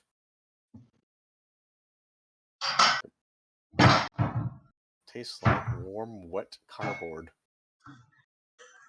Warm, wet cardboard? That's part of the description. Warm, wet cardboard. But at least you can get food infinitely from it, as long as you have a container. With prestidigitation, you can make that warm, wet cardboard taste like a steak dinner.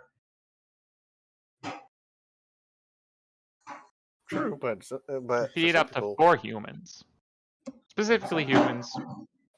Well, it's because of the size. Like, ratties eat like half that much. Oh, yeah. All right. So Hinako, you are out and about. You have found just about everything that somebody could have asked for. Furthermore, I imagine Hinako probably would have at least glanced at the coupon in her box. The coupon instructs her to take her very, very, very shiny, wonderful sword over to this address. This address being a relatively well-known blacksmith shop. Huh. Guess I'll go take a look. Also, I never show my sword to anyone. You have a sword on your hilt, though. I mean, like, Yeah, but it's like, in an unremarkable. It looks very unremarkable as it is, unless drawn. right. Not shiny at all or anything. I'm assuming the note doesn't specify the sword is shiny. It just read. It's read to saying. That was me just having fun with it. Yeah, okay. Guess you will go take a look. Oh, yeah, okay. You see, as you take a look at the shop, and from the outside, this thing is expansive. Like, it is very, very clearly a blacksmith shop from the giant not a gallows, Jared. God damn it. Bellows.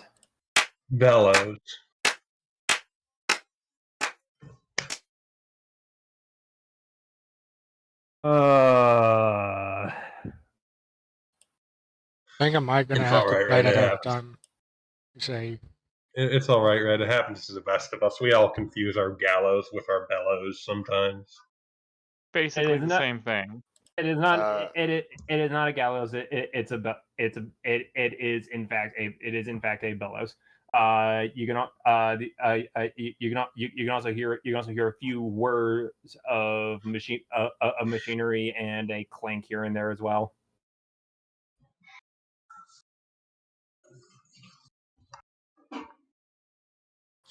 sounds like a place where you bring your sword. It definitely does seem like a place you would bring a sword. Do you plan? Shall you bring the sword? I guess I'll go inside and see what they have to say. There's a bunch. There's a whole. There are a whole bunch of There's a whole bunch of mechanized arms and various things working on a very large number of various projects, and running around, scampering and tinkering and maintaining everything, and seemingly keeping a whole bunch of plates in the air simultaneously is a dwarf. You probably have about a foot of height on him, and he is wearing engineering goggles, and at the same time, it looks like he's overworked and underworked. You're not completely sure what's going on. Skull, were you about to ask me something? Yes. What is a bellows? It's like those big pump things that you see pumping air into a forge. Have you seen The Princess Bride?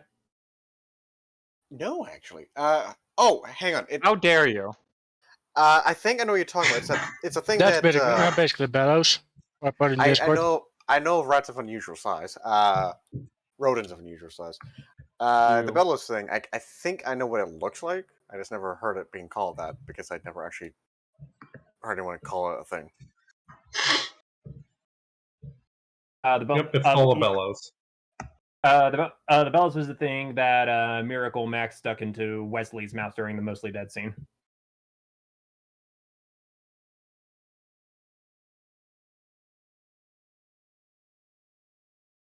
Huh.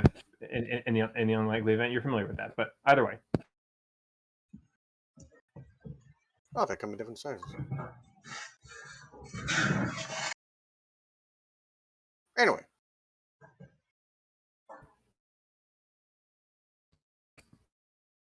Either way, Hinako,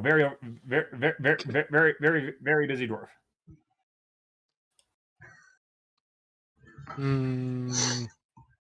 Not sure if I should grab his attention considering he's busy. But also, Man, that's a lot of stuff he's doing at the same time. Fuck. Anyone that doesn't seem all too busy? It Or- seems it seems to be just him, but honestly, it looks like he has a lot of this stuff under control, considering everything he's got going on. He's multitasking, but he's not overworked. Oh.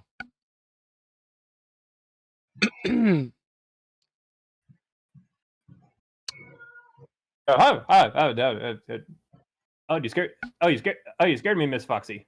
How can I help you? Apologies.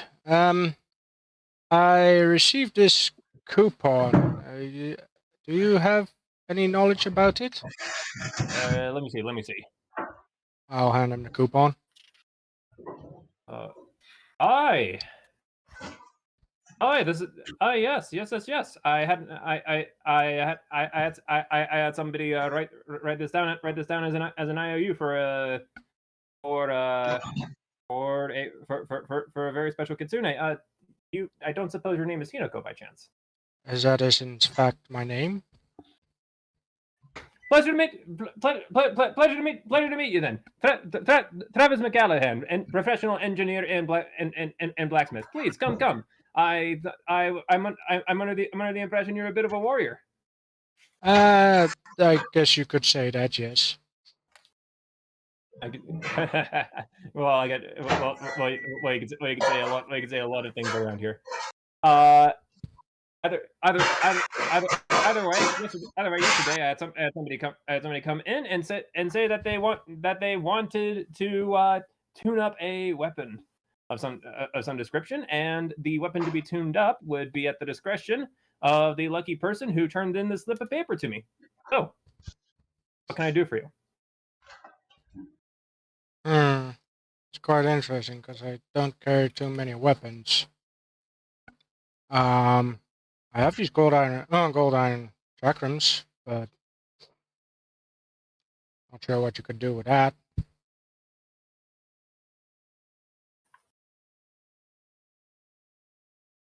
I presume he can he enchant stuff, weapons? That is kind of what I'm thinking at. Yeah. Other than that, of course, I have this sword on my belt, but it's kind of a special case. Special case how, if you don't mind my asking?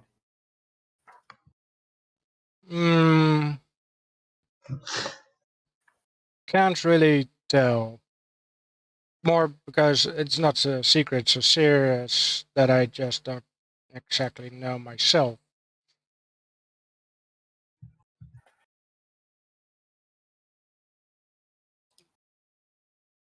I suppose you could say it's a special material. Kind of about the material myself. Let's put it like that. Brought to Smith, and he made a weapon out of it. I have a special material with which you may not even know the properties. I get that's just you telling me you should be especially careful with it. Yes, if you think you have any, you think you can do anything with it. I mean, not sure you know the material. I have a few ideas for it. Fortunately, my augments are very let's say non-intrusive when it comes to materials. Think of enchantments as just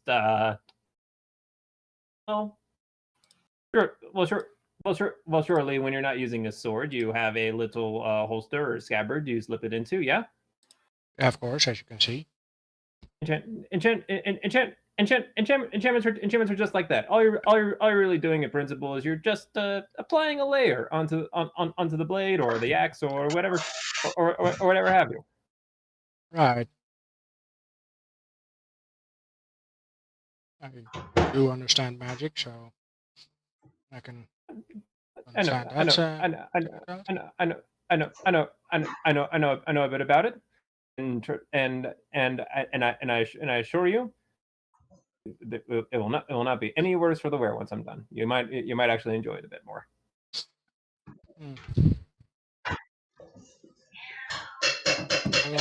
Okay. Yes. Out of 2 weapons, I think this one would be my most used, so I will hand him my weapon.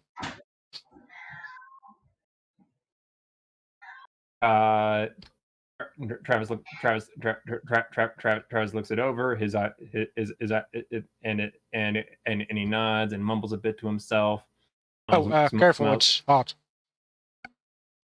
Yeah. You are correct. It's hot. One second. He sets it down on his workbench and grabs a couple insulated gloves before he continues his inspection. Hot to the touch. The craftsmanship is superb, though. I wonder how you got this forged. Not sure. Wasn't there when the woman made it. She seemed to know a lot about rocky materials. Indeed. If you happen to find the metallurgist who put this together, I would be very happy to meet them. Until such a time, you mean the one that made the blade or the one that made the material? Possibly both. They managed to find a material of this quality and melt it into a sword of this caliber is rather amazing. Well, the material I found in a volcano, the heart of a volcano, pretty much. So. I like it. As for the person, well, she's at in the kitchen islands, on the Kitchen Islands. A bit out there. Well, if I ever find a need to go into the center of a volcano for whatever reason, I suppose she might be the first person I ask about it. Do you have anywhere you're going to be for maybe the next hour or so? I might do some more shopping. Could come back in an hour. That's what you want. I will take and I promise I will take the utmost best care of this sword. Right. I just remembered the name of the person that we gave the material to. You haven't happened to have heard of Kon Junko? Kon Junko. The Kon. I'm familiar with the family name, or at least I've heard it once or twice.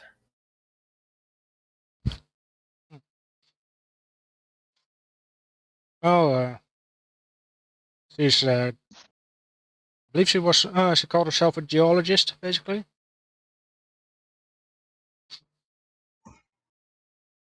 That would be the profession. Okay. Oh, but all right then. I will have to keep an eye out for her. In the meantime, I shall get to work on this lovely thing.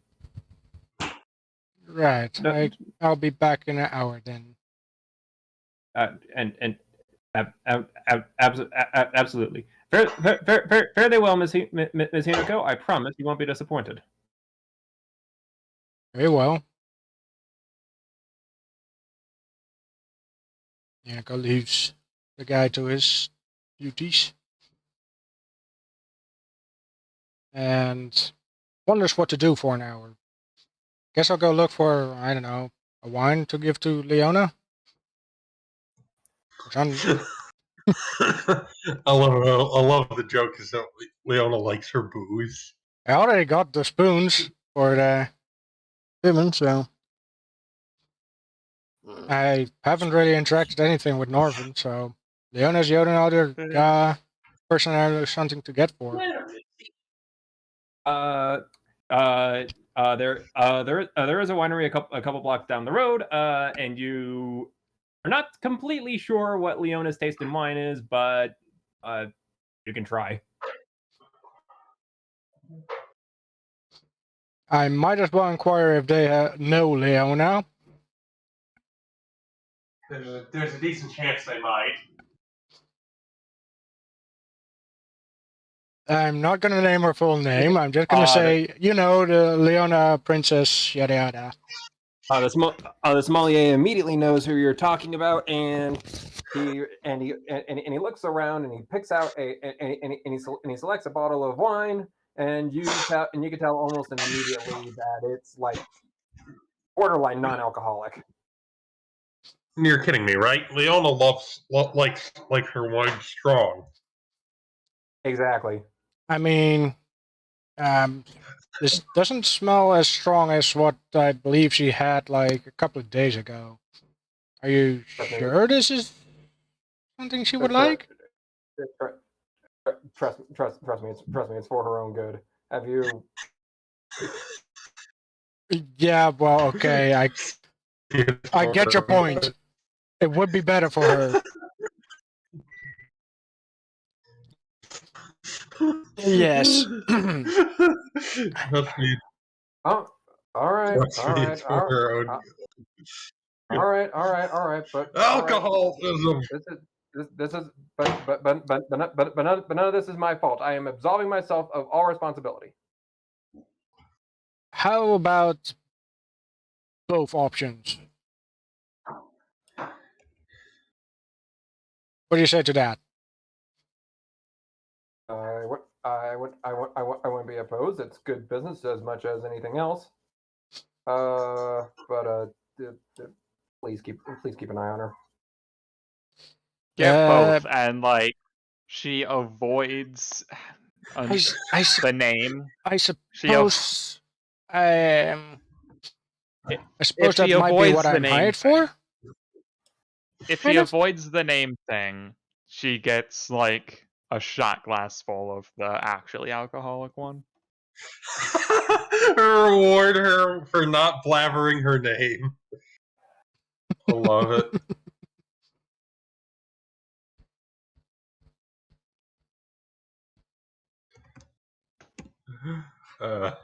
Hinako emerges from the winery with 2 bottles of wine in a paper bag. Very well.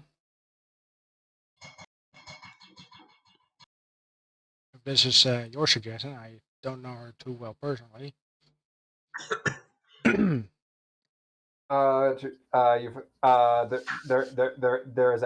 lighter version, and then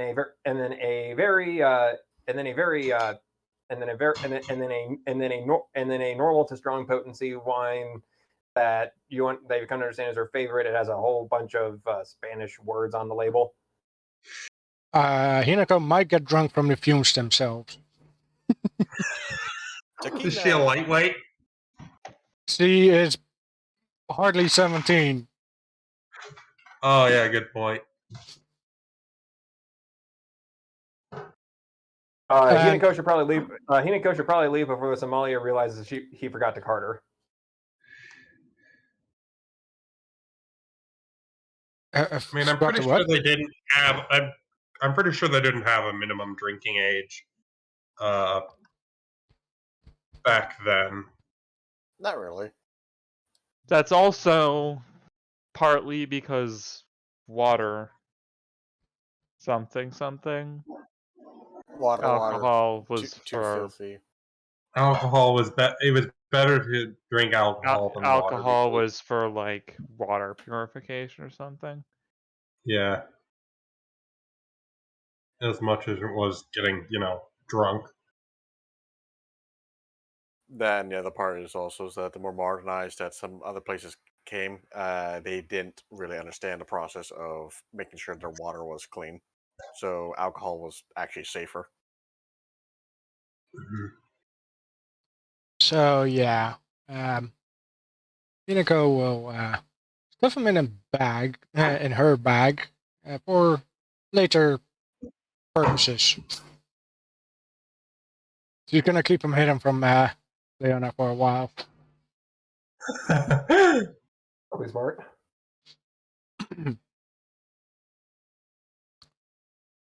Thank you for the advice. Please just keep an eye on Lady Miranda. I appreciate her, and I'm glad she's a customer, but it's a little loopy. Sounds like you've seen what she does when she gets drunk. Oh, you have no idea. I've seen some things, not much yet. I've only known her for like half a week or so. Maybe a week. So yeah. It how many tables has she broken? I think she broke one, like a couple of days ago. Wasn't even wrong. Yeah, that's about her normal rate.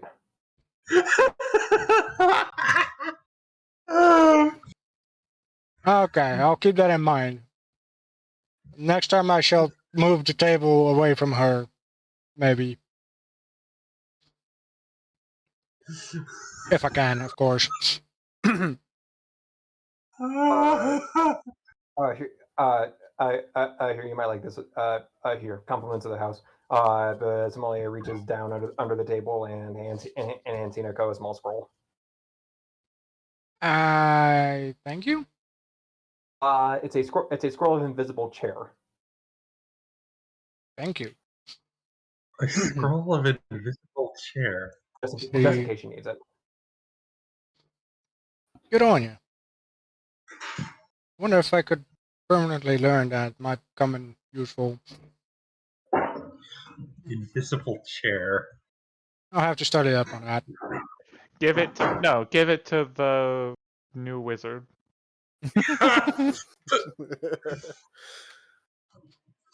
Thank you. I shall be going now. Yeah, that's what she's here for. To keep Leona from breaking the furniture. Bottle of Take care, miss. slightly alcoholic wine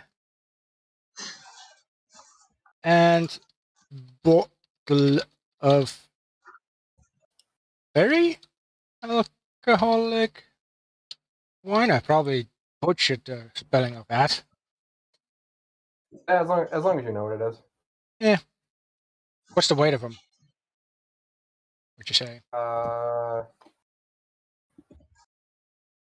Because I have to keep track of that. Otherwise, a wine bottle. Otherwise, I might overburden my bag of holding. A wine bottle when it's full is about 2.5 pounds. So, say 2 pounds? Yeah, sure. Oh, shit. I'm 0.2 pounds over load. It's Are you counting coins? Yes. Then don't. Put 60 pounds Or at in there. least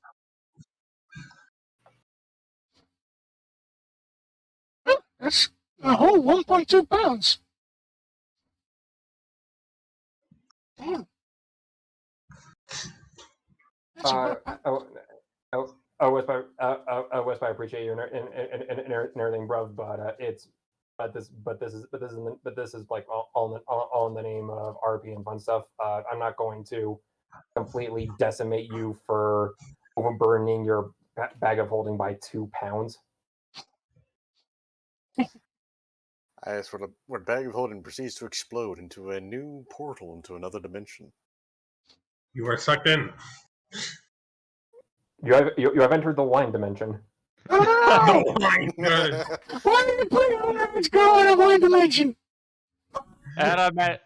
The elemental plane of wine. Oh my god. Why does such a plane exist? Why does such an elemental exist? Oh my god. Why does everybody look like Why? Leona? Semi-elemental. Sorry, the semi-elemental plane of wine. Sorry. There's no the furniture on this plane. semi-elemental plane of wine. Yes. Yes, the plane of wine where there is no furniture because it's all been gone.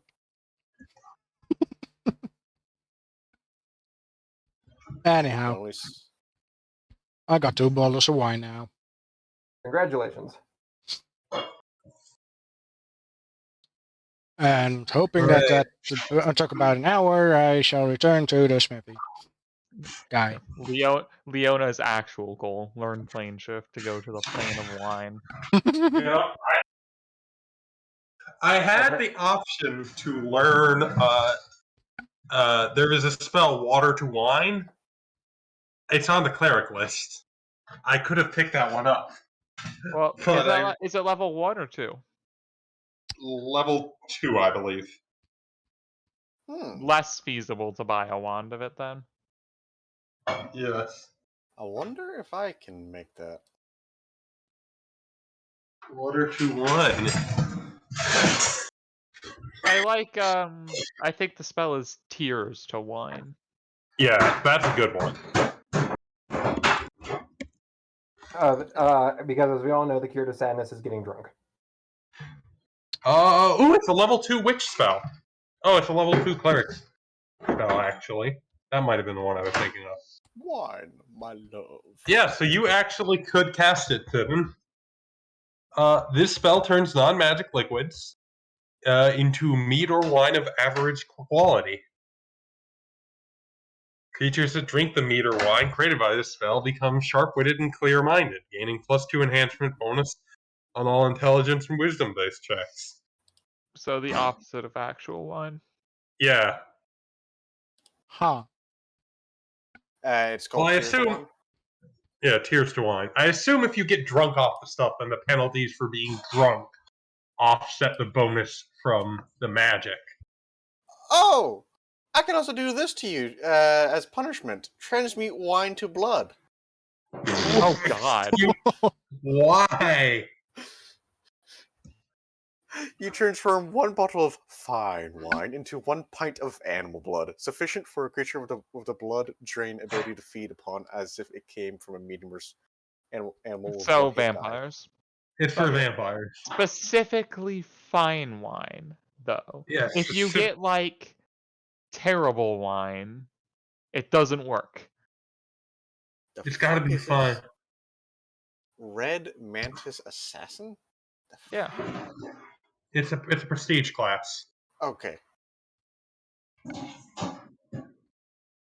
Good to know, I guess. It also has a mythic version of itself. Mythic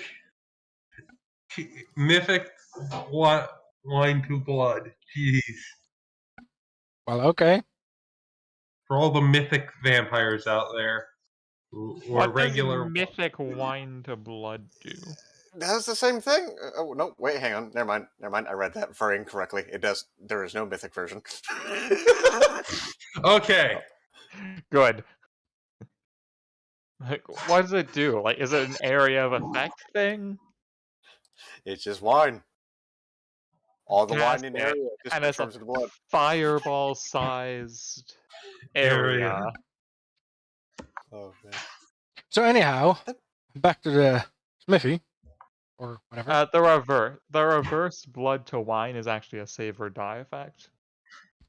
You find Travis putting the finishing touches on this very, very interesting sword. A little bit of arcane dust here, a small fine flux there.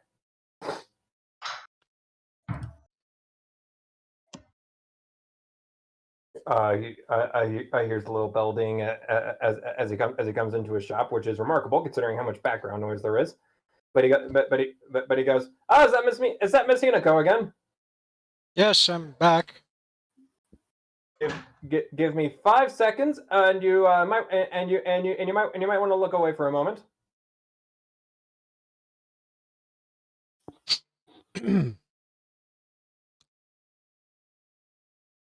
And you might want to look away for a moment.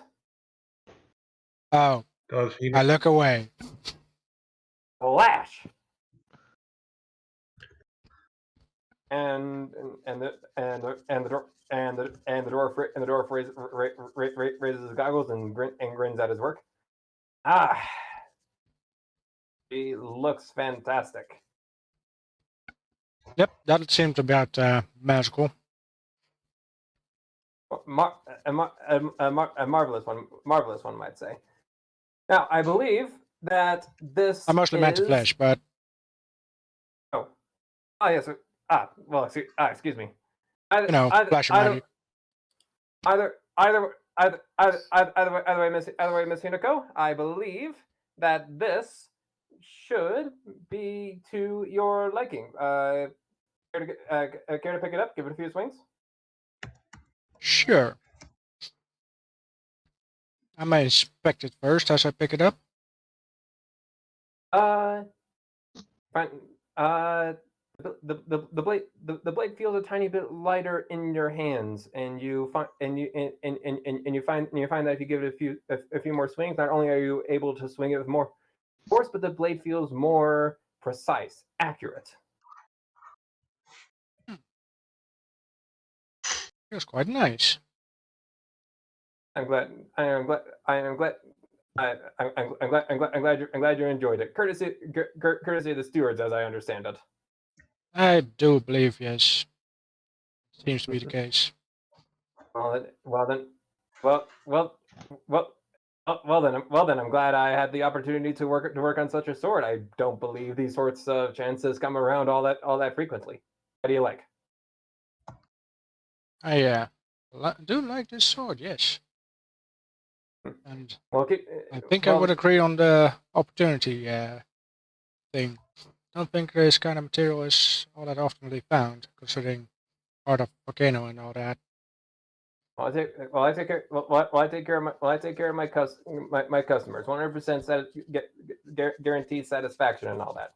So if anything feels off about that, or you need me to rebalance or sharpen it or anything like that, you bring it here and I'll help. I shall keep that in mind. Thank you very much. Do take care of yourself, Miss Hinoko, and I wish you nothing but the best of luck wherever your adventures may take you. Thank you very much. I hope Leona doesn't bring me in too much chaos. She's decent at keeping her nose out of trouble, but it's good. But I think you'll keep an eye on her. I shall do my best, for all our sake.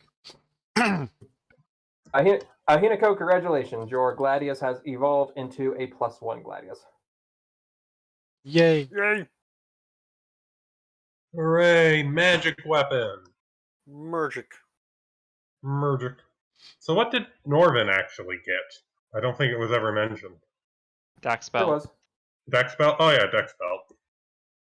So +1 does +1 to attack and damage, right? Yep. Taxpayers' money. Nice.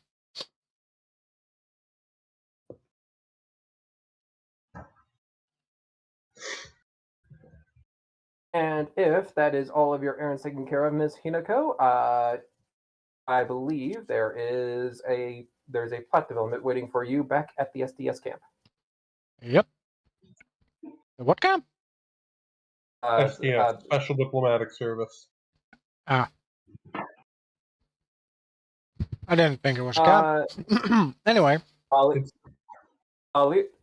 You see Leona back in her office. Thibin has vanished somewhere. Well, that's normal Thibin. So if you have a high perception, you may notice the couch. The couch. The couch. I have pizza soon, so I might be off for a few moments.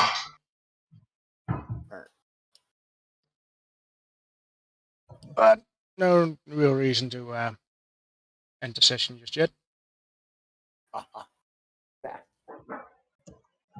Like an hour. We can go for a couple more hours if you guys want it. My only condition is that you let me go in at most 2 hours. I do want to catch qualifying for Canada. I have course. to leave in like an hour. All right, an hour sounds good. An hour. Okay, now. Ah. And I'll quickly go make my pizza, and then I'll be back for the hour. Okay. Pizza.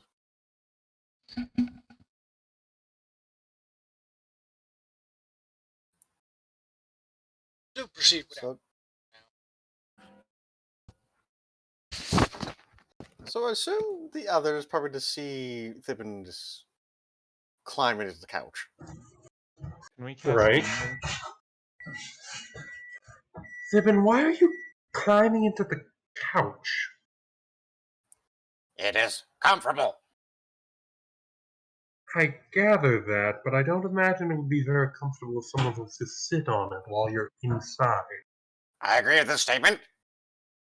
That is why I set up this. You just start seeing the staff just the quarter staff just sticking out of one of the segments. Zibin, if you need like a bed or something, I can see about having a addition put onto onto the building for you, like a room or something. Like, you don't need to convert the couch into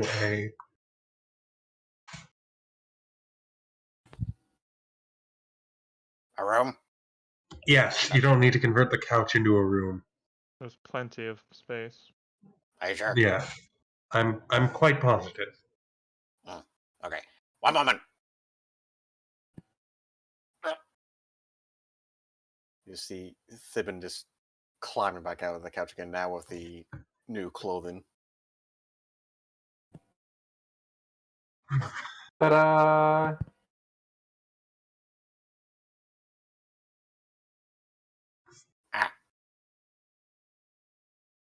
I like this. The new clothing? The new groove, yeah. The new group. New groove. Right. We'll be heading off to Skador as early as today, depending on what Hinoko says when she returns. So yeah, I'll see about making some arrangements so that when we get back, you'll have a room of your own here at the Special Diplomatic Service. Arcanum, perhaps, or whatever, or something. Will we travel by boat? Most likely, majority of shipping and passengers come in by the port.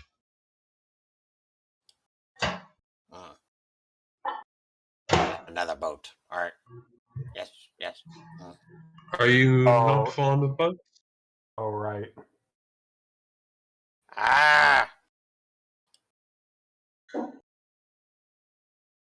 You may remember the carriage, yes?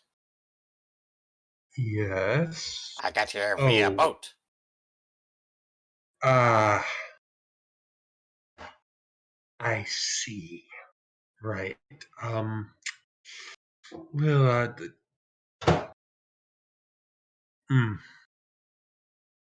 well, maybe the sea air will do you good. I'm back. Wait. As I remember now something. Yes. Have you heard any? And Thibin kind of just approaches Leona very closely. I need you laying down. Leona leans down to Thibin's level. Have you heard any mentions of any other rat folk? Has Leona actually? I will roll. Can I roll a diplomacy check to gather? I would. No. Well, actually, just has Leona heard of any rat folk? Other rat folk in Marinhof. A bit of a rarity. In Marinhof, No.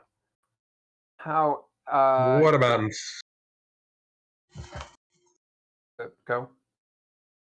I was saying, what about in Skador?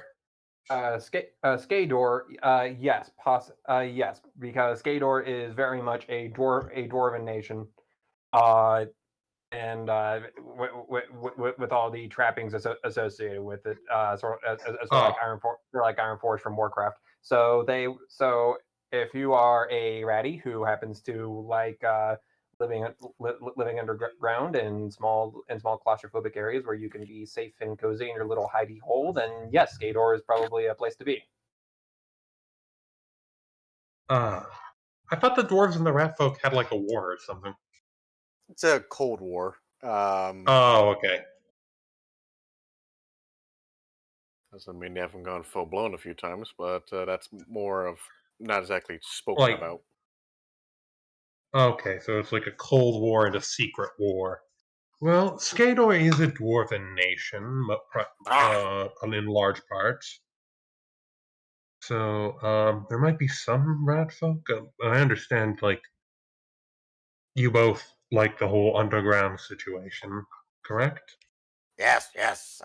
Encounters with dwarves. Some good, most bad. Really bad. Stunties. Well, if you're worried about that being a concern, you did just pick up a hat that would allow you to disguise yourself as a halfling. And from what I understand, halflings and dwarves don't have any particular umbrage with each other? Last I recall, not really. Dwarves are dwarves. Halflings are halflings. And the first rule of Tautology Club is the first rule of Tautology Club.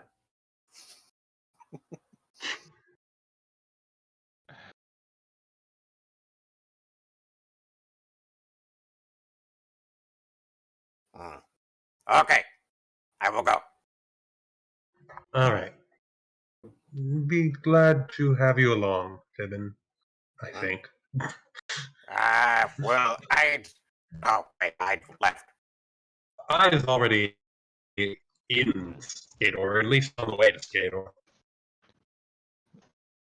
He's a part of the Marinov team, remember? The racing team? Yes. The racing. So we'll actually likely see him there, which will be pleasant. Leona says pleasant without any sarcasm, by the way. She's not being sarcastic when she says this. She's not being sarcastic. Yes. Good times. Yes.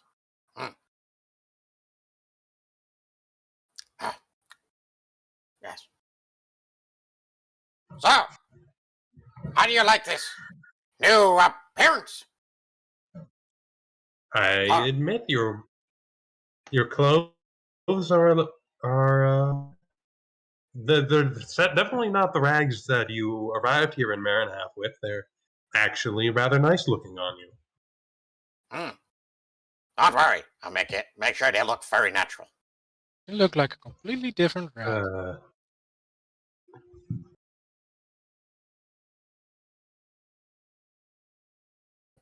Why are you staring at me like that? I'm not. Jeremy, I can hear you snickering.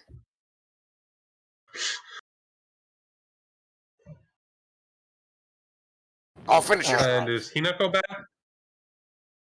Yeah, just gonna have to pick up my pizza in a couple minutes.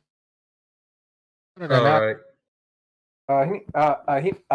Hinoko has returned, and she has a very, very, very full bag. Like it looks like she's auditioning to be Santa Claus. Hinako, welcome back. Just a small bag. It's a small bag built to the frame.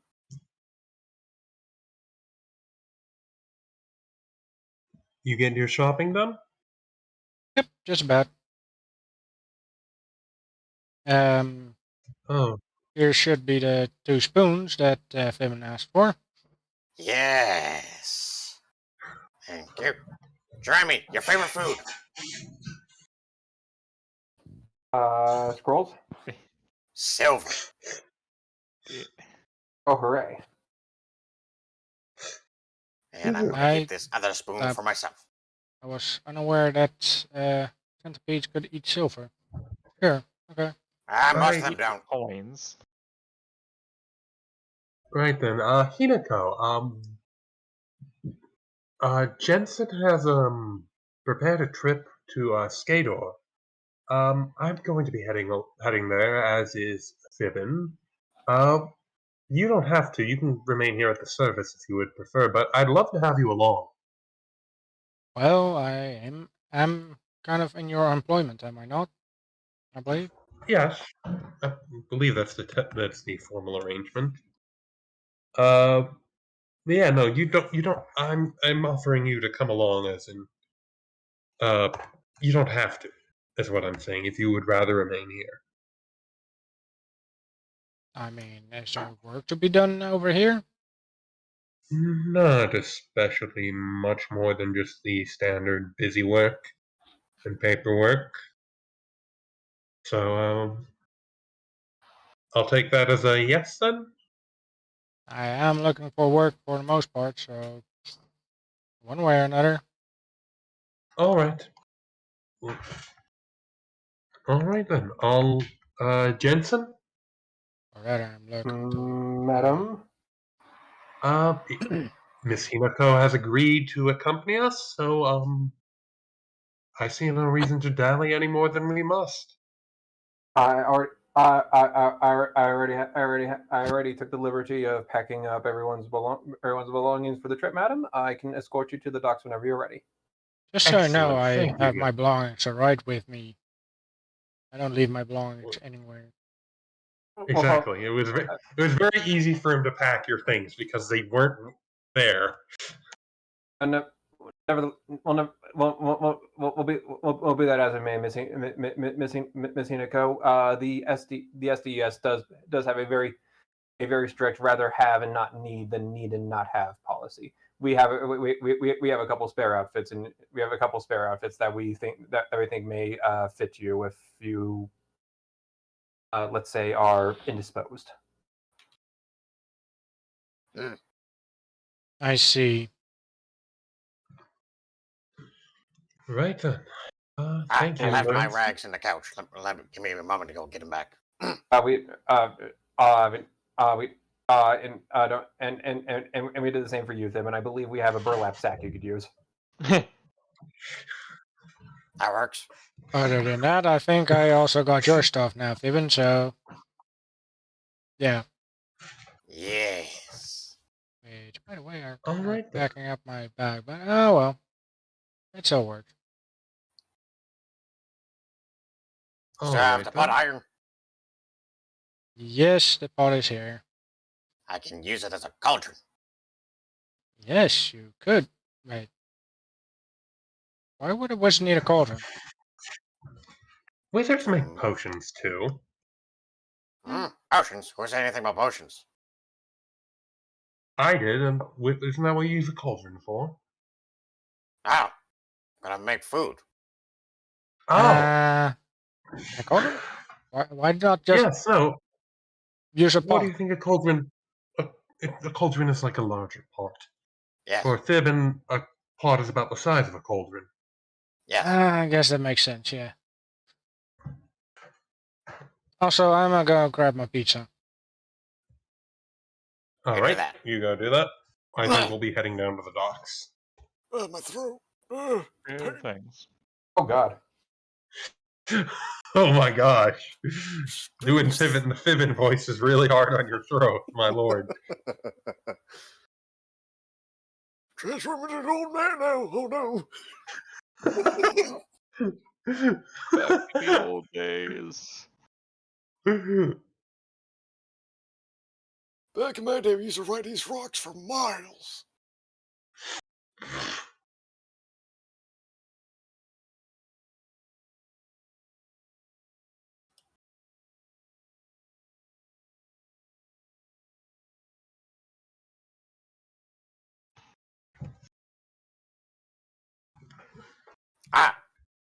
Is Soriana coming with us?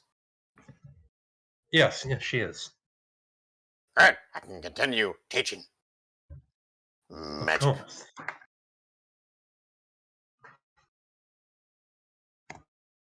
All right then. Tell me if you have any questions. I can answer most of them. What is your favorite cheese? I believe there's one called American Cheddar. How dare you? What's American? I don't know. Nobody. Apparently, it's some kind of creature, I think.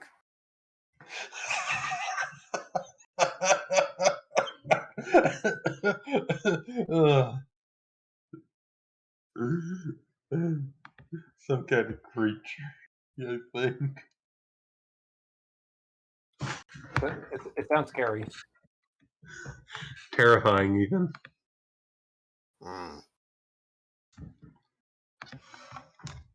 Good cheese, though.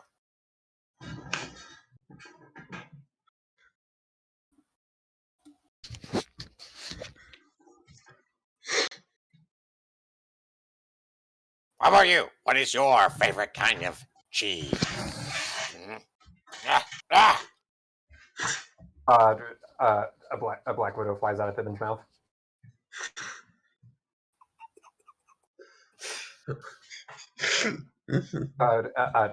And Zara looks down and goes, "Should I kill that or?" Yeah. Leon will have the invisible servant squish it. Swat flick. And Sarah goes, I guess provolone. Provolone. Yeah. My parents grew up in Rydia and then moved to Marin here. They do like they do like meatball sandwiches and they like to put that sort of cheese on it. Ah. Sounds tasty. Maybe I should make some balls of meat as well. Please don't say it like that. What? Yes. Pizza. Meatballs, balls of meat. Same word, different fraction of way to say. Sometimes the way you say something makes all the difference, Bibbin. Yes, it does. That's how you sometimes cast magic, or in some cases, blurt it out. Right. I like balls of meat. God damn it. Stop encouraging her. I encourage no one except myself. This pizza, however, has sausage.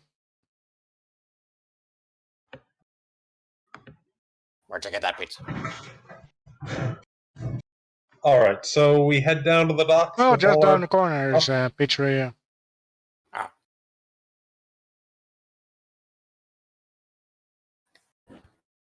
You are off to the docks.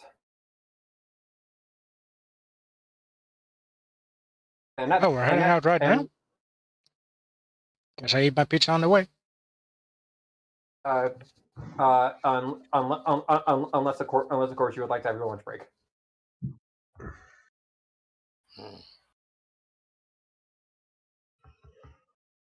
I'm fine eating my on the road. Don't know about you guys though. Yeah, no, Leon is fine with having a snack to go.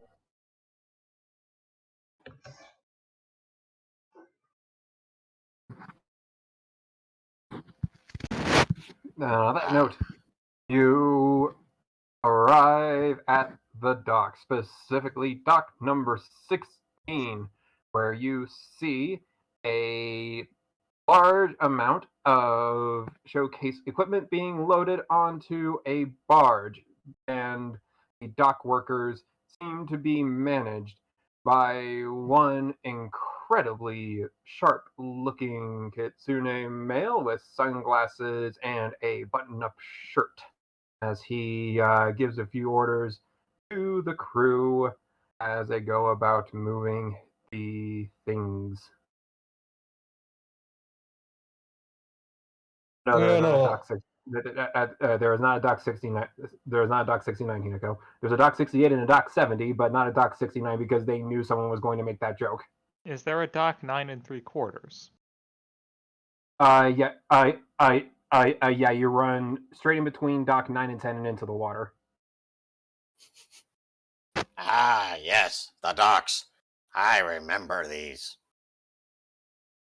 I don't remember this one. No, I don't remember that person. I believe I might, though.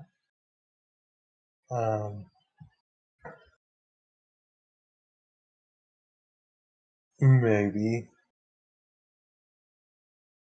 Remember him.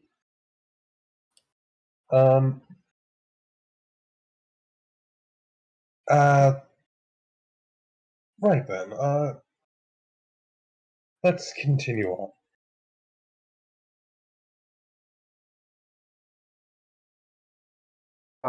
Continue on where, milady? This is the ship you'll be using. Right.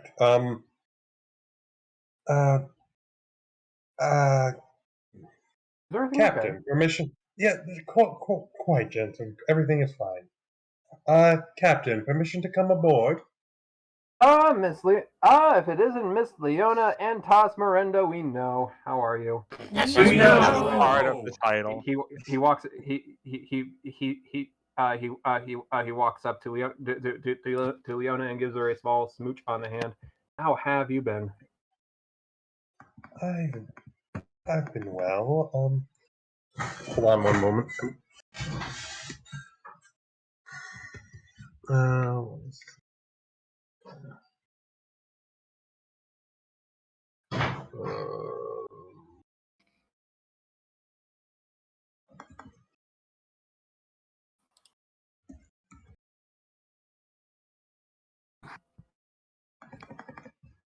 And it autocorrected to thinning. Captain Tycho, pleasure as always.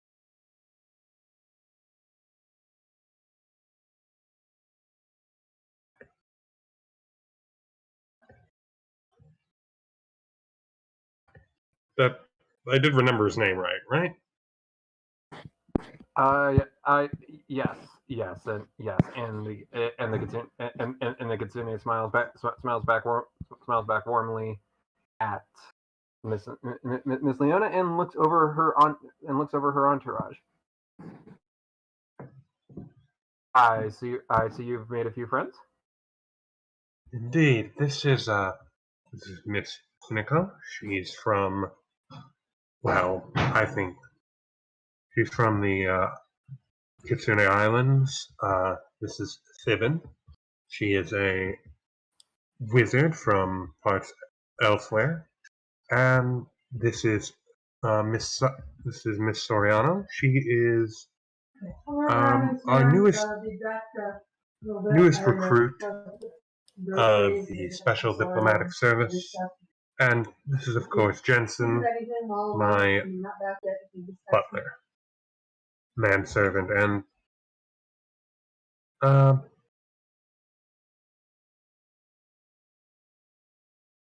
yeah. Hello. Oh, and this is Norvin, my bodyguard. I love how you almost completely forgot about him. He never says anything. He never says anything.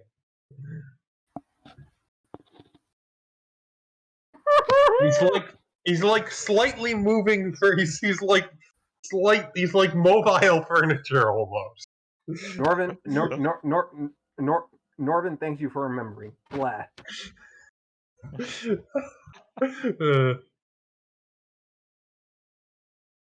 You said stuff more, it wouldn't be so hard.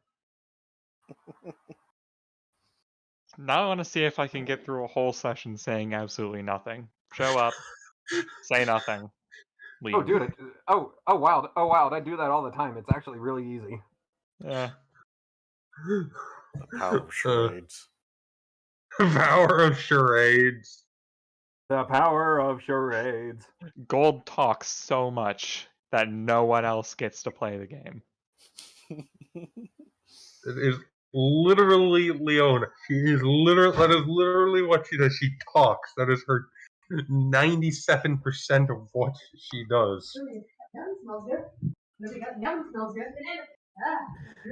The Kitsune removes his sunglasses and bows politely. You can call me Tycho, and welcome aboard my very humble ship. I have been commissioned specifically by House Miranda to help move some of the stuff for the show. I'll move some of the stuff for the showcase over across the seas.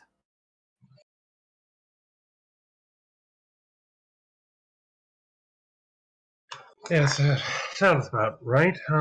He's right. At which point a blanket on top of one of the crates falls over, and there's just like a giant depiction of a pot leaf on it, and he immediately runs over, puts the blanket back on, and runs back over.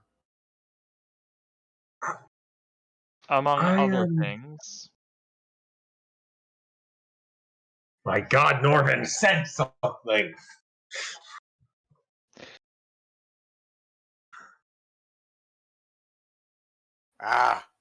Medicinal herbs. Yes, that's it. Stuff for the showcase and medicinal herbs. That's it. That's all. I promise. There's absolutely nothing else. I'm sure, Captain. Either way, we're just preparing to wrap up our.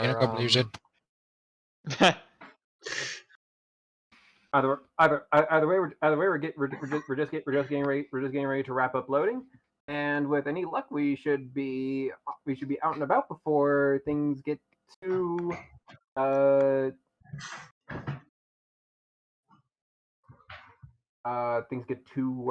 that you can tell he's stammering and stuttering to find the right word. How about dark? Before it gets too dark.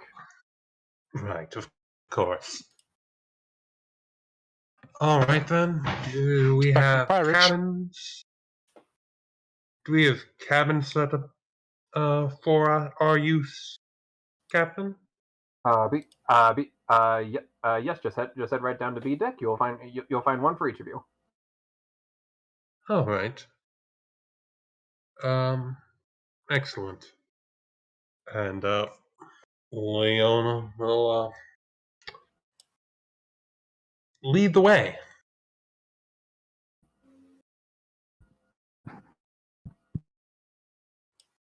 Each of you finds a relatively comfortable living quarters. Each of the 4 rooms is outfitted with a bed, a small drawer for clothing and the like, a trunk for stowing more solid objects, and it's relatively comfy. Okay. Look, you're supposed to sleep on the bed, right? Yes, I know what a bed is. There was no beds back over at the HQ. Yes, we don't. I wasn't expecting people to be living at the Special Diplomatic Service when I initially commissioned it. I didn't have bedrooms set aside. I mean, you crawled into the couch, I believe. Yes, so I was reconfiguring it into a nice little established home.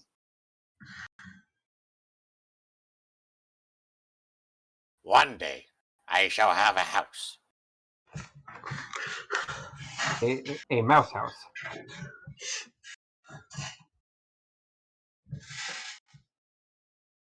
Mouse house. God damn it, Red. It was fun to say. It's a rat.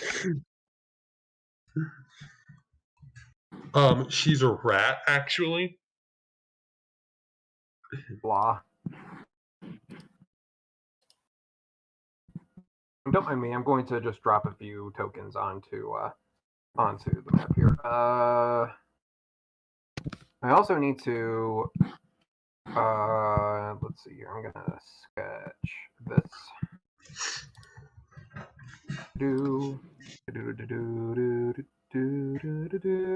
That will do.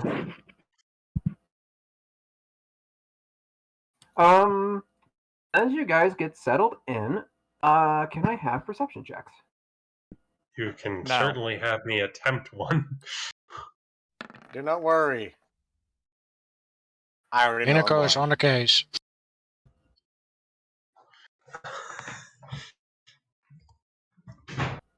Seven. Okay. That's a good number, right?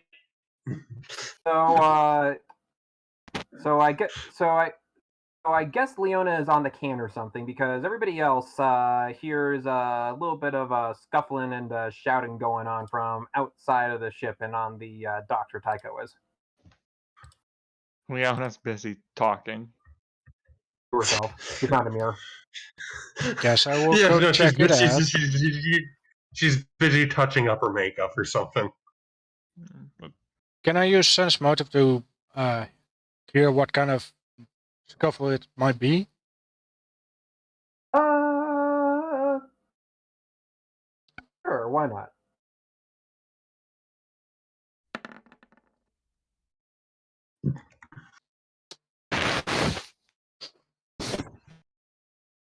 I'll grab Leona as we leave. Well, what's going on? They're shouting. Oh, now that you mention it, Hinako, you can pick out a few.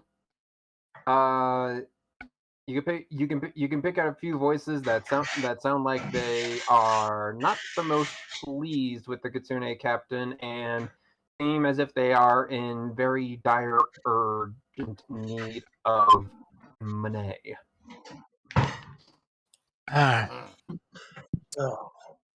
Let's go see who's being racist again. Hinako, let's go. Yes, please. What could this be now?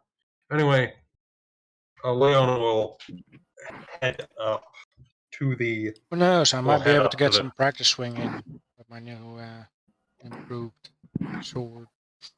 Part of this is mostly because I feel guilty for not having Norvin have anything to shoot. Alright, Leona will make her way up to the decks, upper decks or whatever, and like, okay, what's going on? Like the Take mob in the is situation. after this guy.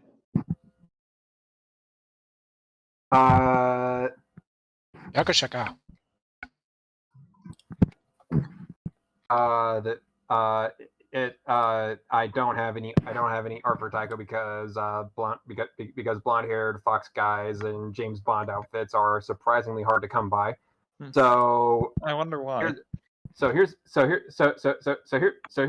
Tycho. Everybody has run past Leona, and I grabbed her on the way. And the conversation is going something like this. We are running very much out of patience and out of time, Tycho-san. You assured us that this shipment would be complete and that you would have the cash. Tycho takes a very tentative step backwards and says, I said I am on it. So please give me one more week. We are going to Skador. There will be a whole bunch of people there. The leader here, marked in green, pulls out a gun and aims it at Tycho. No, I said we were done. Where is the cash? Leona will cast Pilfering Hand on him. I pull out my own gun.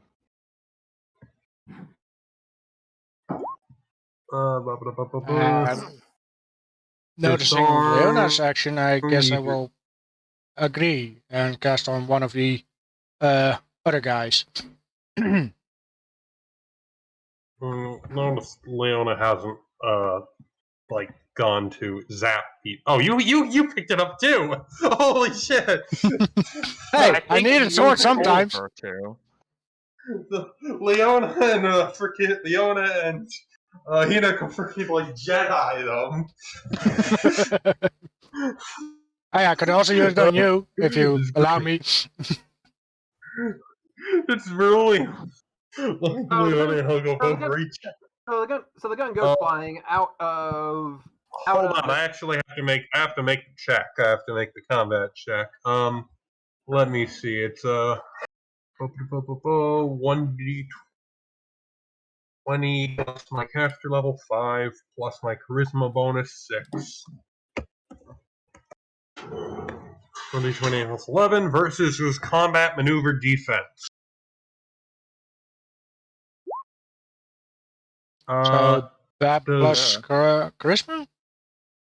No, that is the bonus. I rolled a 16. Does that beat his combat maneuver defense or no? Flat-footed combat maneuver defense, presumably though. That absolutely gets over it. Oh, wonderful. So Leona just like raises her hand, gun goes flying into her hand. She like pulls it off to the side because she doesn't know how to shoot a gun. What is going on here? The gun flies into the harbor with a splash, and you immediately get. No, she's not throwing it into the sky. She's holding it. That's expensive. It's an expensive gun. She's not just gonna throw someone's gun into the harbor. It's rude. She's like holding it by the barrel or whatever. Like clearly not actually gonna use it because she doesn't know how to use a gun. Yeah, clearly.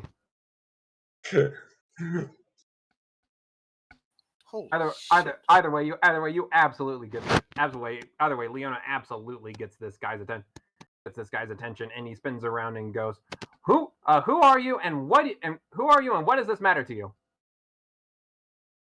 I am Leona Antos Miranda. The Yakuza immediately jump in on that as well. We know. Good. And this man has agreed. Then why did you ask? Captain Heiko has been tasked with captaining the ship that will be taking me and my companions to Skador. You are interfering with my departure, and I will kindly ask you to release the good captain. Whatever the hell your name is, we can't do that because this guy has been running us dry of product for the past 3 months, and we still haven't seen a single copper from him. Unfortunately, he is coming with us, and he is going to come with us. And if you are going to insist otherwise, we will have to deal with you. Northern, if you would. He's clearly at least attempting to work things out. Hey, Northern spoke. Yeah. Anyhow, I think this is our turf now, Leona. Yeah, they're not. I don't believe they are going to see reason. Northern, fire at will. Are we rolling initiative? Which of you is Will? Also, avoid the fox. Thank you. I want one of the Yakuza very slowly raises his hand. My name's Will. Okay, not necessarily at him, but you know what I meant, right? I'm not slow. I'm being polite. Okay. Yes. No. There are manners to this. There are. You have to exercise manners. Okay. What are they armed with? Guns? All of them? Or the guys in the front row have draw out katanas and pose at them in typical stereotype Yakuza fashion. Fucking katana. I believe it. Oh, I love it. I love it. Also, Thibbin and Norvin, can I have you guys do initiative correctly? Yeah. I did. I just did it too early. I didn't click Please my increase token. that by 1. I will use your first results. Yes. By the way, does one of those guys find his sword lacking, as I also used the pilfering hand spell on one of the other guys? You gotta roll for it. Oh, you know what? I think we should resolve that. should resolve that. Sure. Give me a roll. So that would is be bad 1d20 plus your caster level plus your charisma for you. Caster level? Yep, your caster level. In your case, it would be level 5 because you're a level 5 magus. Plus my charisma. Yep, your charisma bonus. Or Yeah. 1d20 plus 5 plus 3. Yeet. Eat. Well, that's certainly a sword missing. Okay, there are two. Okay, there are two guys with katanas. We're gonna say this guy and that guy. And the middle guy is missing his sword, and he's like, "What the fuck? Where'd my sword go?" Yeah, something like that. Meanwhile, people are not really observing this, but Jeremy literally just disappears.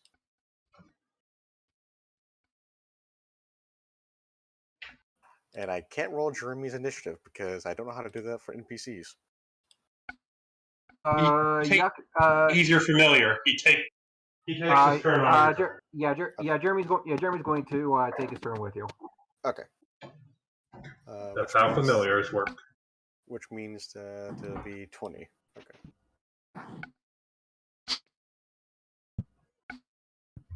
Alrighty. Also, I think Fibbin's initiative needs to be corrected to the first result. Does it? Yes, it does. Thank you very kindly, Mr. Wisp. And let us begin the segment of the game where we actually give Norvin something to do. Unfortunately, he's going last. I'm being polite and letting them get closer. I'm being polite and letting get closer. And as is tradition, and only polite, ladies first. All right, Leona will literally Leona ladies will first. Draw her sword, step forward, wave it about angrily, and cast.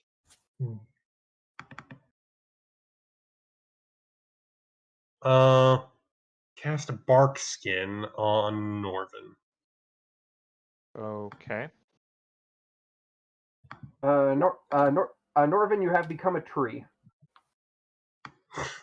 There's a step behind him.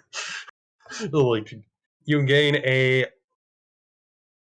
+3 enhancement bonus to your natural armor. Nice.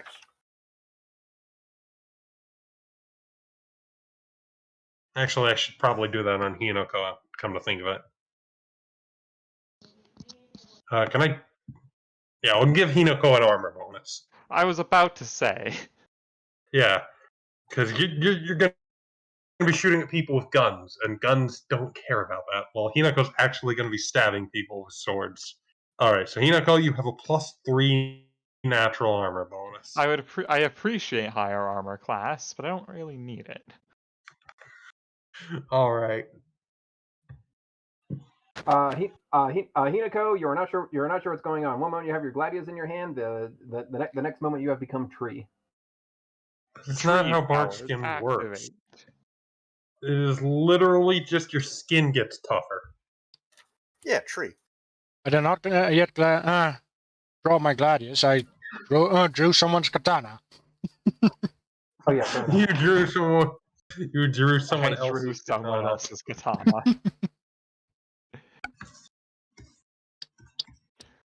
So you step forward and cast Barkskin. No, he steps sideways. Slightly forward, maybe. Okay. Next. Rat, what new horrors are you going to reveal, Rat? I love how you. What new horrors are you going to reveal? So, quick question about familiars and all that. So, do they take their turn after mine, or Darn. You can decide. You get to decide, but you're not allowed to weave your actions in between with your familiars. You gotta move either yourself or your familiar, and then the other. All right, I'm gonna tell Jeremy then to move right over here because they can move up to 40 feet, thanks to being a centipede. And they can't really do anything still. So, yeah. And with the fact that they did a goddamn natural 20 with their stealth check, which is 39. Nobody is noticing him. Yeah, Jeremy's just gonna be there for the time being. Not really doing anything about it. What new horrors will you unleash, Rat?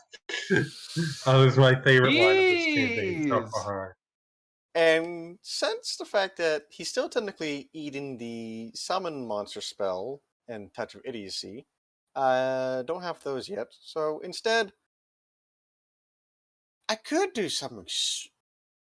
I need to figure out, is cackle a movement? Move action. It uses your movement. Instead of moving, you cackle. Okay. That's actually quite awesome. I'm going to hit one of them with an evil eye.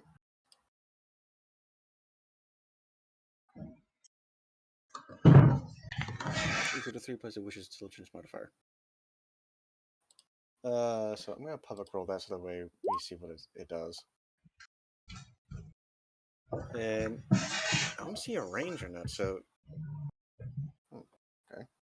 Okay. Evil Eye does have a range. I believe by default hexes are 30 feet. 30 feet. Okay. So I do need to get closer. So I'm going to cackle.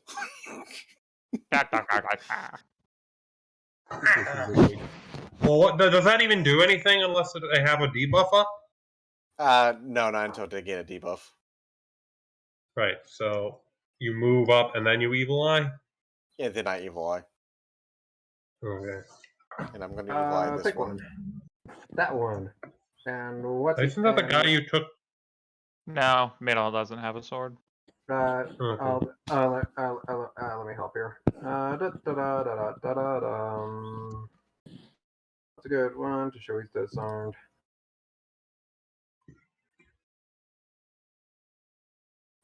Constantly. I just like making them sad. Depresso is espresso. Oh. And then this guy. What is the what's the debuff? I get to choose. Okay.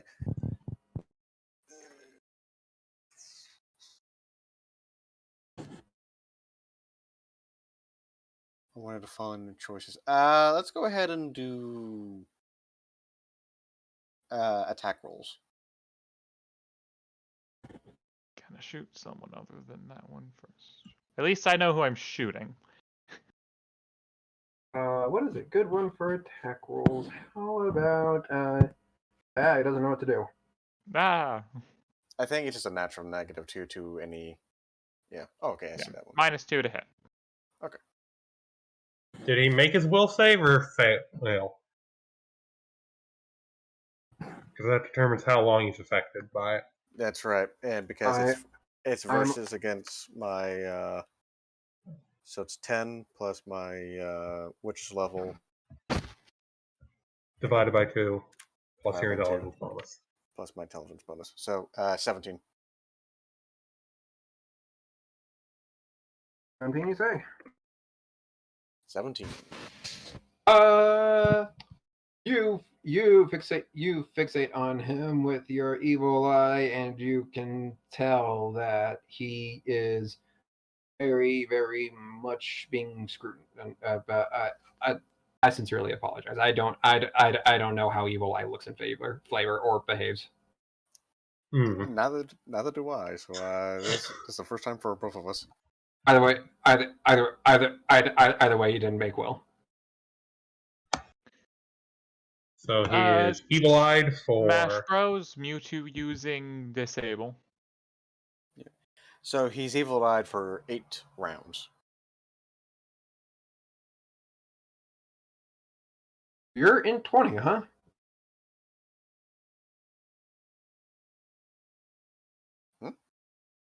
Your intelligence bonus is +5.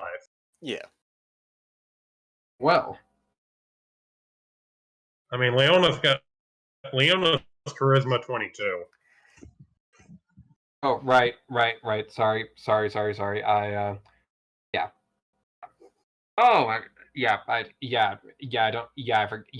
for some reason, I completely had a stroke and forgot you guys were 5th level, so in 20 is not completely out of the question. I was going to say. I was also min-maxed. I have 8 minutes. To do this too.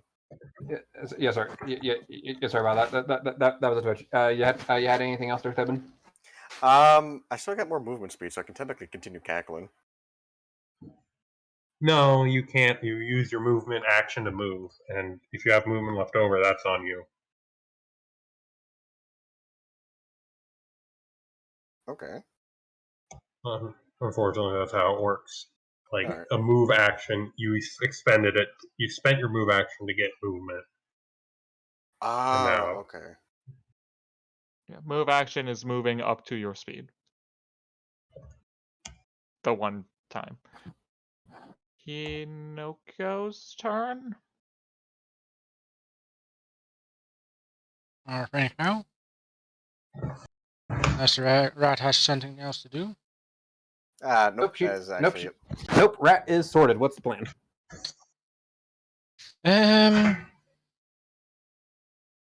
I suppose I shall use my Eldritch Pool to spend a couple of points and make this katana that I'm now holding to dance.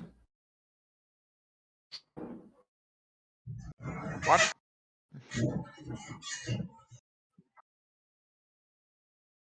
If I'm reading correctly, that's how this works. Dancing. If you're giving it the dancing weapon trait, that requires a bonus of +4. Really? Yep. It kind of sucks. And it might, and it also, and I think it's a bit overpriced, but rules are rules.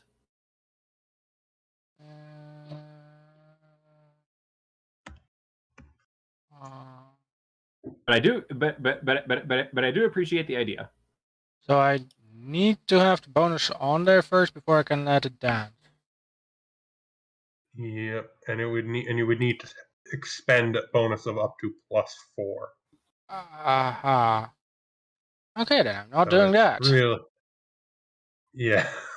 So Hinako looks at the katana, examines it a bit, finds it to be decently poor quality compared to her own weapon, 5 minutes. and just walks on up, I guess. What's her speed anyway?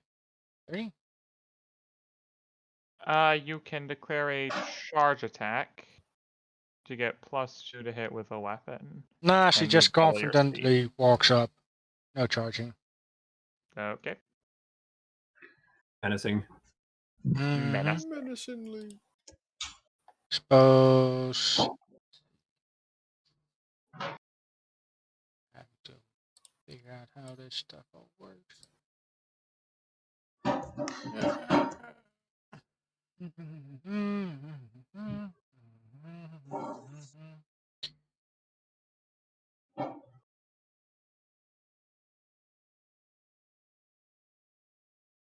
I guess she instead spends a point to upgrade her own weapon after she had dropped the katana at the spot where she started.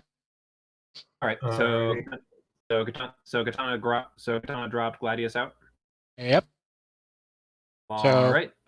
You guys see a pretty black-looking Gladius, slightly glowing. Okay. It's very menacing. Very menacing. Spooky. Menacing. Anything else for you this round, Miss Foxy Fox? I mean, using the arcane pools. Swift action. Drawing the weapon, does that take an action? You have That's a part of standard your move action action. left. Part of the move action? Okay. Yep, it's part of the move action. Just a standard action left, right? Yep. Just the standard. 3 minutes. Okay. Here we go. Oh. I bulk up. Yakuza. Rip. Gotta get that protein. Mm-hmm. Castrator protein shake. That's going to that's obviously going to make you a little menacing. So these guys are going to step in, are going to step in and do what they can to defend their honestly their helpless comrade. The boss might have something else up his sleeve. That is for me to know and you to find out. The boss is a wizard. Fireball. The boss is not a wizard. 2 minutes. Sorcerer. He's not a sorcerer either.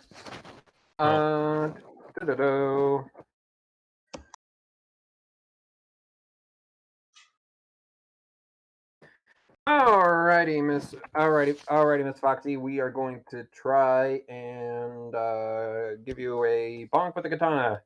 We'll do the normal guy first. Does a 20 get over you? How much AC did I get bonus from the... +3. +3. 3. So... that would mean I have a 20 AC. So you're hit. So that is a hit. I guess. And then the panicking guy is taking a hit to attack rolls, if I remember correctly. Yep, mine's yes. So the 17 does not work. And let's see here. So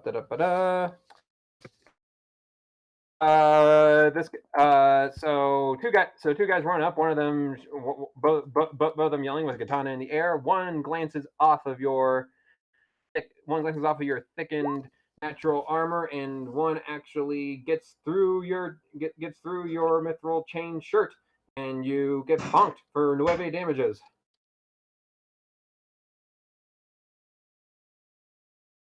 You will remember that. This guy is just going to move. This guy's just going to move back here. He's gonna try and get away from the fight.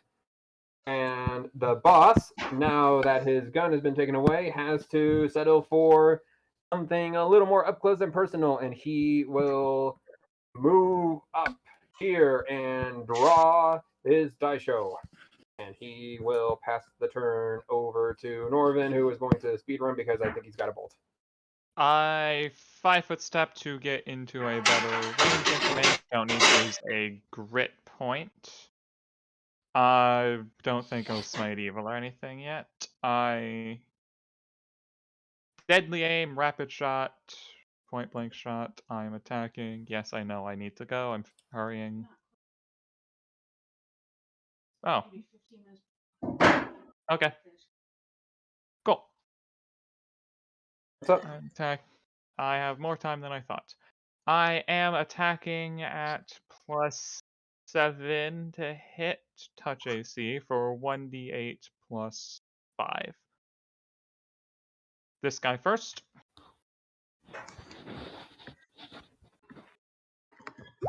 +21 touch AC. He does not. That is absolutely. He does not have touch AC 22. Bang! 10 damage. He has been banged and bloodied. Again, 19 touch AC. He has been banged a second time. Bang! 13. He's gone. And I think I'm done. 5-foot step, full attack. Ringo looks slightly disappointed.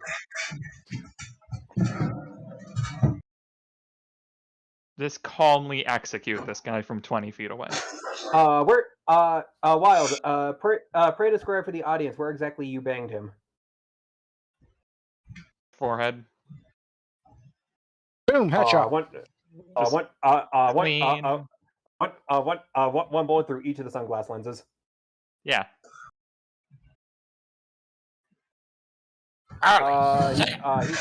He step forward.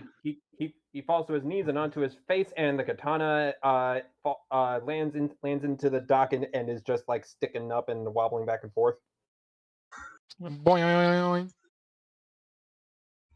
And as a free action, I put 2 more bullets into the gun because I can do that. You have reloaded. Holy shit!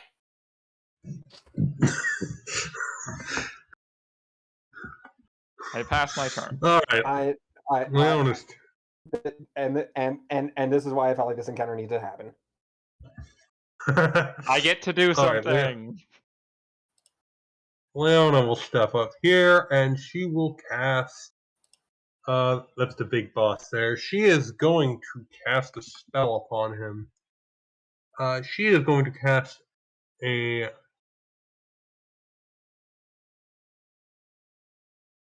She is going to cast Barbed Chains, summoning golden chains that have like a knife on the end of them or something. I don't know. A chain from another realm, causing it to burst from the ground and strike a target within range. You can have the chain either make a melee attack or attempt a trip combat maneuver against the target. Blah blah blah. Same bonus as the pilfering hand. She's gonna try and trip this person to make him easier for him to finish off. If you can take care of the other guy, I got the boss. Okay. All right. So this fellow will take. So I need to beat his combat maneuver defense. I get 2 attempts at this. So does that beat his combat maneuver defense? CMD.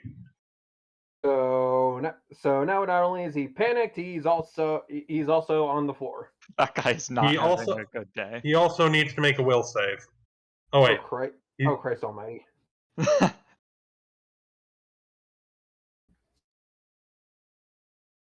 are the bad things if he fails? Shaken. If he's panicked though, I don't think that matters. He's not panicked, he's just evil-eyed. Oh, okay. Then he is now shaken, evil-eyed, and on the floor. I'm running out of icons.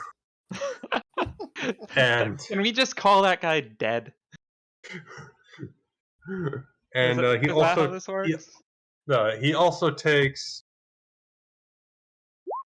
4 slashing damages. Another chain, like 2 chains burst up. One trips him, and the other one slashes at him. Yeah. Rub it in. I did. That's what the 1d6 damage was.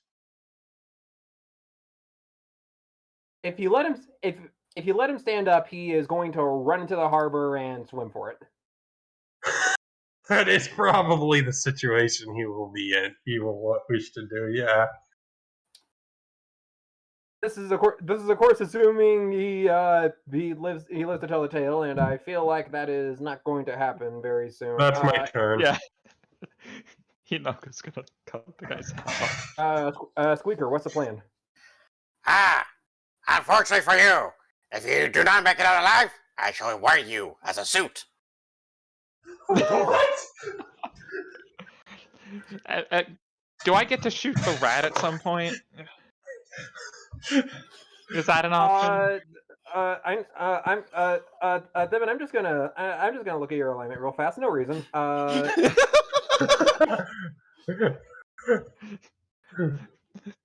Fight's over. Fibbin's like, yay, we won. Bang. You're neutral, you say? I kind of forgot to put in chaotic. Okay, that's Continue. All right. Jeremy finally approaches the boss No.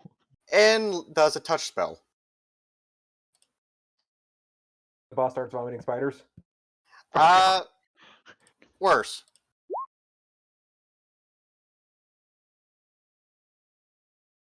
worse.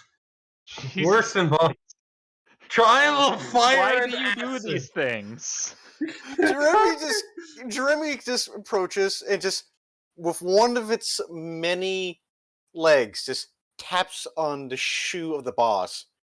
Boss looks down like, oh, there's a centipede. Woof! Suddenly gets put on fire and acid. Does he get to make the fortitude save now, or does it happen at the start of his turn? Start of his turn. Lovely. So you guys The probably damage did. is also the start of his turn. Well, the Sibbins, he does have to beat. Jeremy does have to beat touch AC 10 because the boss is flat-footed because he's not aware of the. He's not aware of the centipede, so he's flat-footed towards him. Make a touch attack. Yep. So roll a d20. If it's high enough, we don't care. Okay, d20 plus dex. D20 plus strength. Yeah, for me. d20. It's a d20 plus a lot because Jeremy is at least 2 size categories smaller than this guy. A skull just roll and don't fumble it. Okay. I think one of the things did say is that I can use dex, but I'm not sure. Oh yeah, I think small. Just roll. Just roll. Roll a d20. D20. You're fine. Yeah, that's definitely. You have a bonus.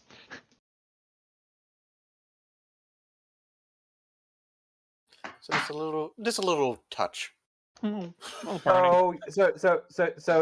you guys see the boss start marching towards the fight. He draws out a katana and a small katana, and he is ready to go. He's ready to go to battle. He's about to yell and charge in, and then boom! Leon He can jump off the boat. He can jump off into the water. Yeah, dousing the target in the water ends the effect. And he is on fire, so that is something that it's reasonable to try. And now, I think I use Evil Eye again, so I'm gonna use. So Thim's gonna use Evil Eye on the boss now. You can't use Evil Eye; it's a standard action. Oh. Casting the spell is a standard action. Your familiar just delivers it for you. You can cackle though. Okay. Yeah, I'm gonna go ahead and cackle. Thibbin starts crackling. So, like, this guy just bursts on fire and is doused in acid, and Thibbin just starts laughing maniacally. It's not that bad. Like, sure, it would kill any normal commoner, but it's 2d6. Yeah. I mean, it sounds painful. Yeah, but it's average 7. It's average 7 damage per round. Sucks, but for 5 rounds. Yeah, but it's not that bad this second. I think, it's definitely not pleasant, but it's certainly not debilitating. Yeah. Anyway, Hinoko.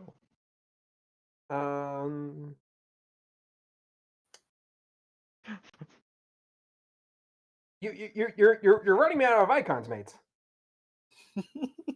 I believe there is a. Yeah, I would use. I tell you what. I would use this bad. One.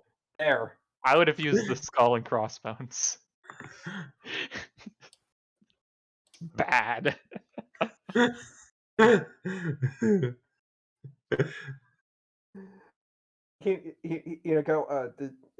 guys are not having a good day. Yes, so Hinako, quite disappointed actually at what is happening, crunches down to this guy and is like, I think it's better you just give up and hand yourself in, mate. This guy is having the worst day. The guy on the ground or the boss? The Guy guy on the on the ground. ground. The boss isn't having a bad day yet. He's just had his gun taken. Nothing's actually happened to him yet. And he's on Except he fire. got burned on fire. And Well, kind that's of not happened yet. That happened at the start of his term. Hinako, dost thou know how to do you have anything in the way of social skills? Intimidate. Perfect. Just imagine you just point to the dead guy and then to No. the boss who just got on fire and covered in acid. Yeah, do I kind of get advantage because stuff? Try it again.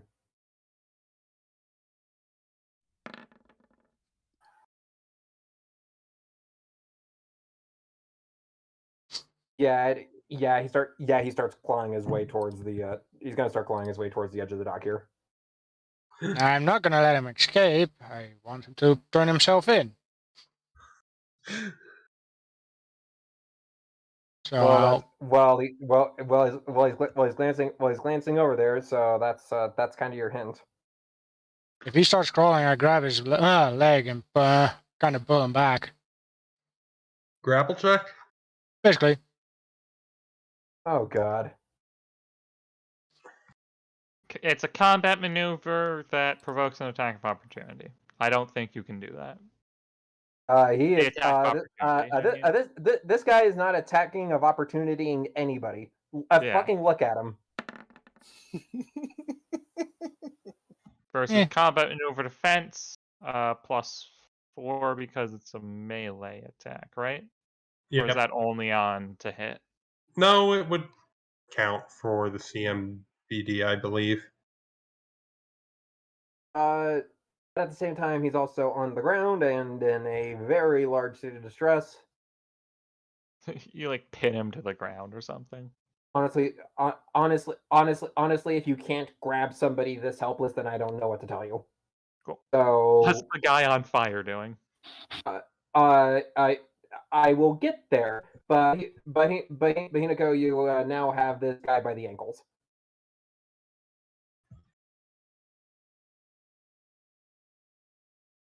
Yeah, I restrain him.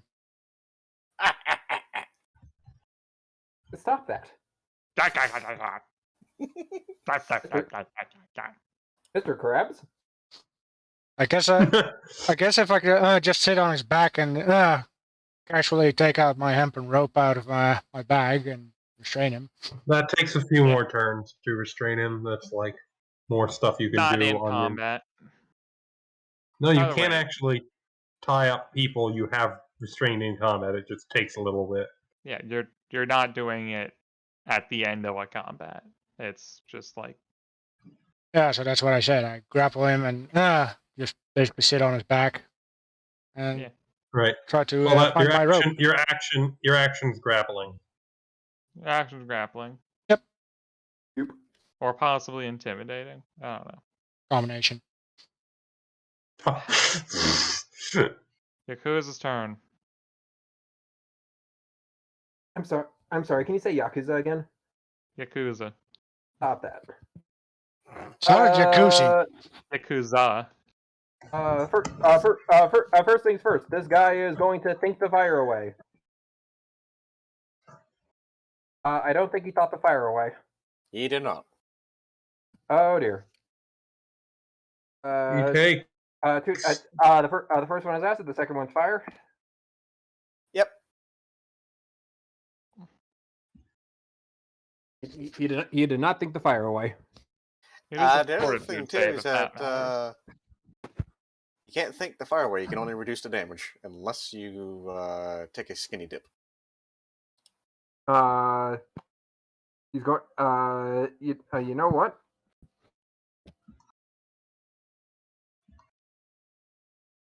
Oh, indeed.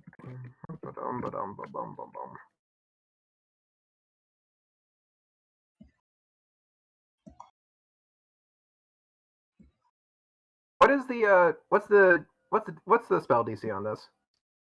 For spellcraft? or the no, actual save DC. The actual save DC. With an int of 20, it would be More than 13? Yeah, more than 13. Splash.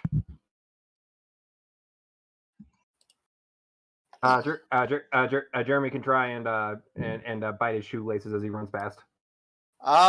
Jeremy will indeed try. And Jeremy has poison, so. Jeremy is a tiny creature, and he doesn't threaten the area around him. I believe. He could be bigger than I think he is. Yeah, he's tiny. So he doesn't threaten the area around him. So no attack of opportunity. No AOO. Sploosh. Okay. Ah! Get back here! I don't think he's too interested in that, Leon. In that. But no more bad though. No more bad. I go. You can help me out with this. You can help me out with this guy though. He's probably gonna try. He's probably gonna try making a few kicks at Hinako. This guy, if he's going to try and kick her, that would be a unarmed strike that provokes an attack of opportunity from Hinako. He could try and get up if he wants, which would also provoke an attack of opportunity from Hinako. Oh, he's grappled is the thing, so. Oh, he's grappled. Oh, okay. Hinako doesn't threaten him. She's busy Alright, let grappling. me see. Grappled. There was a chart I had. What is he trying to do? He's trying to unarmed strike. He's trying to ungrapple break the himself. grapple. Break the grapple is... First, you would need to win a contested... Not a contested roll. That's 3.5. Make a combat maneuver. Yeah. Combat maneuver check versus Hinoko's CMD. And this does not provoke an AOO. I was thinking of 3.5, where it's contested. If he has ranks if he has escape artist, he can also attempt to use that skill. He does not. He does not because who uses escape artist? Fair enough. That does not work. I figured as much.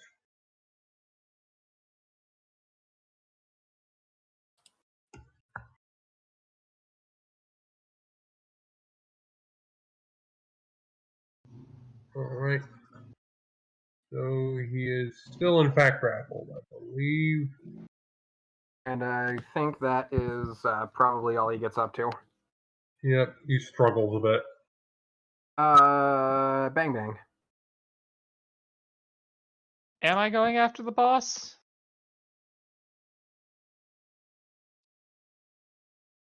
How much do we care? They're already running away. Also, there's this guy down here. He is turned around, hands shut, hands over his ears, and hoping nothing bad happens. Okay, he's not running away or anything. And we have one tied up, one's dead. Do we care about the boss? If it's let him be if it's Crime Lord, we should probably take him in. Let him be a recurring villain. Can you say that in a less metagamey way? Let him run. We're not out for blood. Yeah. How far did he fall? I don't know if there's much I can do to him. It's a duck. He's not taking fall damage. Jumped into water. If it's like 10 feet above the water or whatever. I still don't know how much I can actually do to him anyway. We're leaving town anyways. We're like... He'll probably follow us, but whatever. Captain! Capture or no capture? Let her tie you up or I splatter your brains on the dock. Yes, ma'am.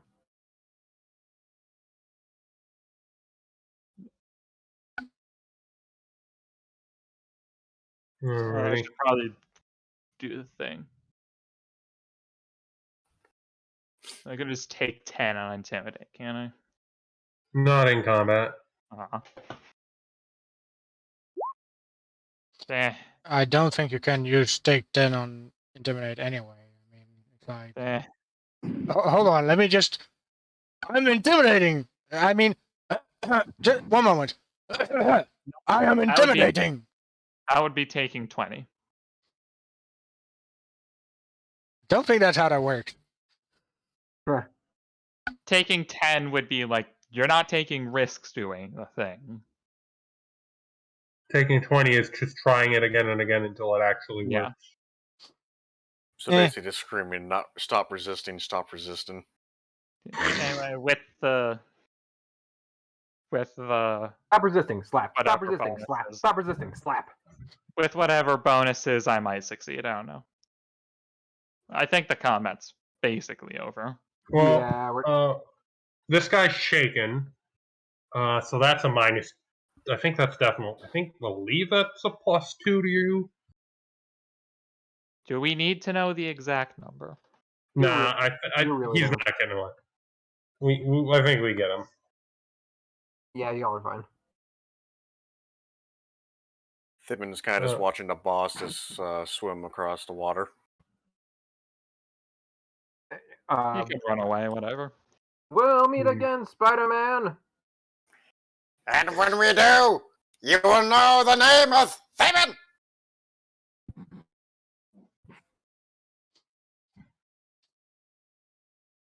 Strange looking Asian man. Okay. What's Asian? Wow.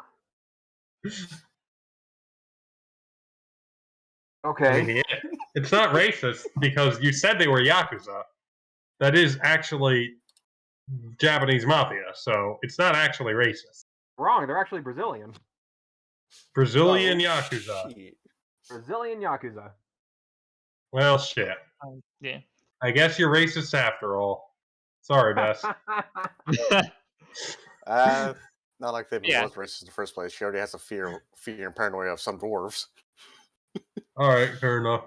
Yeah, I executed his friend from 20 feet away, walked up, pointing a gun at his face. Yeah, Northern, you're good at the shooty bangs. Not bad. You mind not pointing that at me? Not at you. It's like slightly to your left. Yeah. I don't think you need to worry. Still, it's too close to me. Northern's not exactly known for missing. I find it to be too close to me. It's not pointed at you. You, put your hands behind your head. They already are. All right. Oh, they're on his ears. Not on his head, yes, it's close enough. Same effect. What's he gonna do? Pull a knife from inside his ear?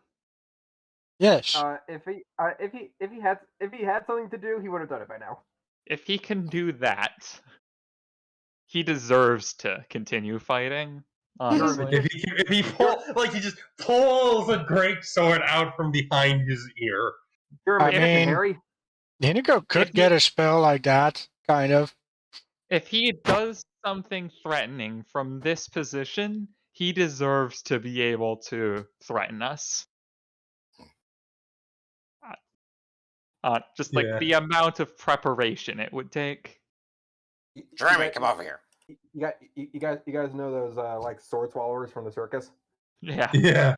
He does that in reverse. Unlike my companions over here, I am extremely unhinged, and I will in fact burn you alive. At least she admits it. There will probably be spiders involved. On the topic, Thibman, what the fuck? Tycho bashfully helps everybody tie these guys up. I sincerely apologize. Usually, I have a weapon on me. I wasn't expecting. I wasn't expecting the 2-1 club to show up. 2-1 club is. Who I cleans up see. this guy? As you can see, Thibin, as you are apprehending this particular member, there is a number 2 tattooed on his left hand and a number 1 on his right. The 2-1 club. They're a gang in the area, I presume. They just a not in the area, or not this area. I should say they very rarely make house calls. I pissed somebody off probably. Are they involved with the medicinal herbs? Tycho looks over at Leona. I don't have to answer that, do I? Technically, no. Good, then I won't. I suggest you do, though. It would help apprehend the boss that ran away. She is. I will point out that Thibin is in fact unhinged. I mean, they can be used for healing if used correctly. Oh. All right, fine. You caught me. All right, fine. You caught me. I also do some smuggling on the side. It just so happens I can make a little bit of extra money moving some stuff for the showcase around as well. And extra trouble. I know you're a smuggler. It was not painfully obvious. Pretty obvious from the way you were trying to cover up that box, but maybe don't label the boxes next time. I didn't label them. The guys who boxed them made them. Well, and tell them not to label the boxes. It was like that when it was like that when I got them. I tried my best.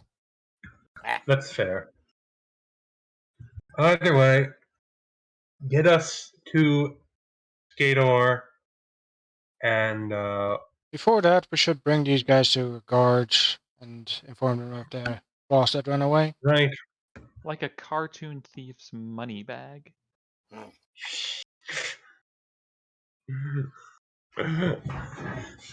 Right. I mean, we know. I know we have to depart, but there's not exactly any haste to it, is there? All right. So, Leona will find some, like, call the port authority or whatever, and have them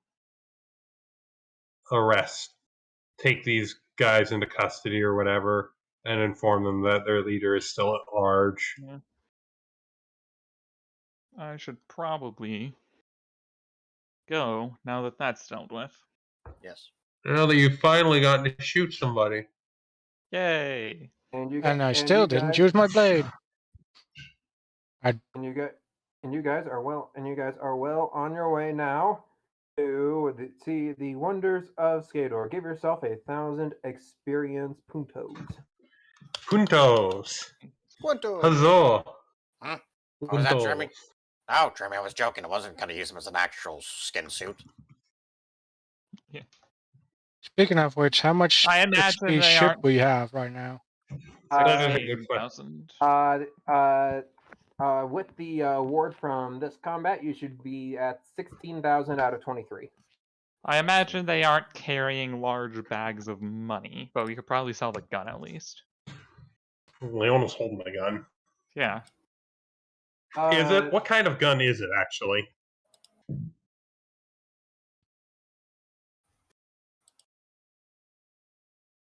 Gun. It's one that goes bang.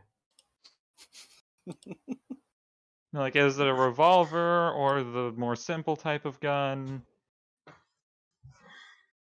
It's a revolver. Ooh. That's Leona will hand that over to Norvin to hold on to while we're on the ship. I mean, it's always good to have Norvin. Technically, I could give it to Hinoko because this is a gun, a setting where guns are more common. Revolvers are exotic guns. Oh, revolvers are still exotic? Yeah. That's why I had to take that level in Gunslinger. I thought you took it for the dex to damage. Well, that's why I had to take it rather than it being a good idea to take it. I needed the gun proficiency for the advanced firearms rather than just the Alright. normal ones. Regular. I'm still sad that guns don't count as light weapons. I It can't is a little I sad. can't dual wield guns.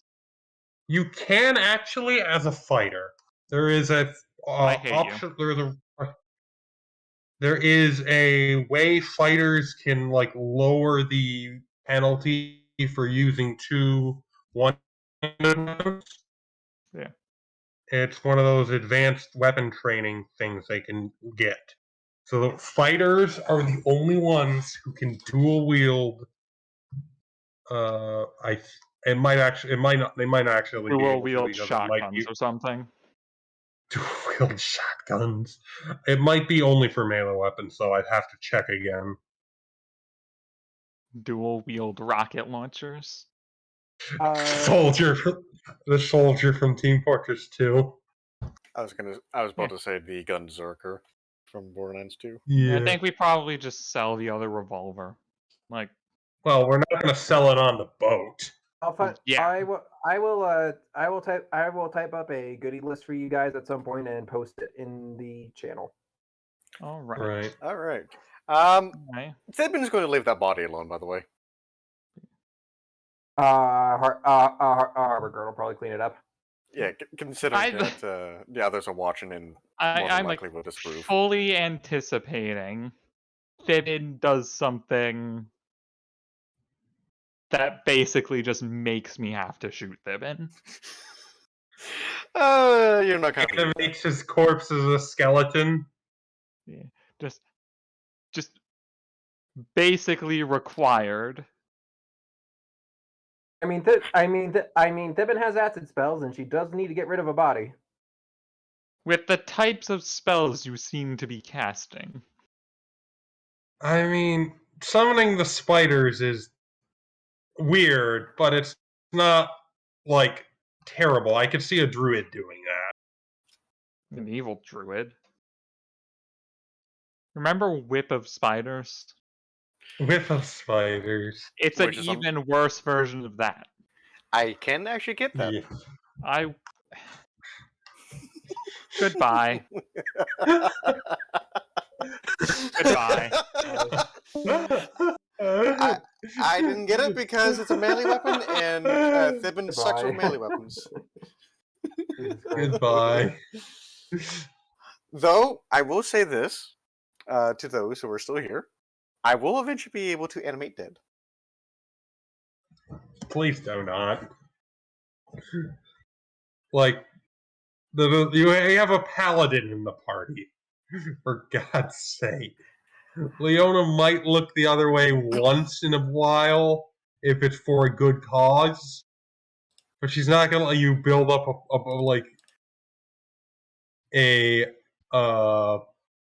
freaking army of the undead in the Special Diplomatic Service office. I'm not going to make an army of undead. I'm just going to help it with moving furniture. Please don't. Please do not build an undead furniture moving company. It's free labor, and all the money goes to the person who casts. Yes, but I will point out it's not actually free labor because you need 25 gold to animate an undead per hit dice of the undead. Whew! At least it's a one-time payment. Yeah. But so it's literally not free labor. It actually is paid labor. For one time. And then on the other side of things, it's undead. They're icky. Yeah, well, if you take care of them well enough and clean them up, they can be pretty good. They're also literally evil. Like skeletons in the closet. Literally in this case.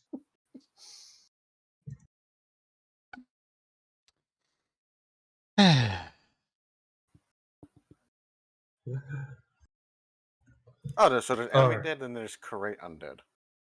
Then... Yeah, they produce different levels or qualities of undead.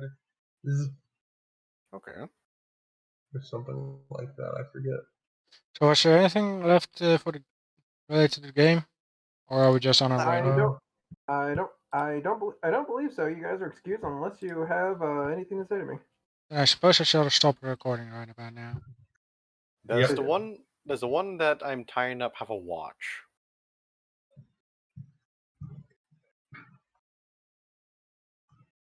Why do you ask? She wants to take the watch, obviously. Is it made of silver?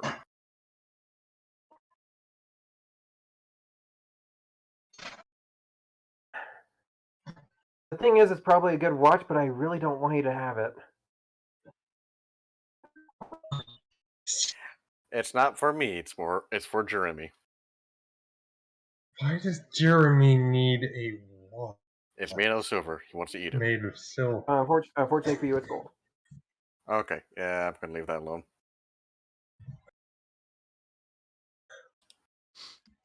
Thibin does not need a watch in order to look at the sky to see what time it is.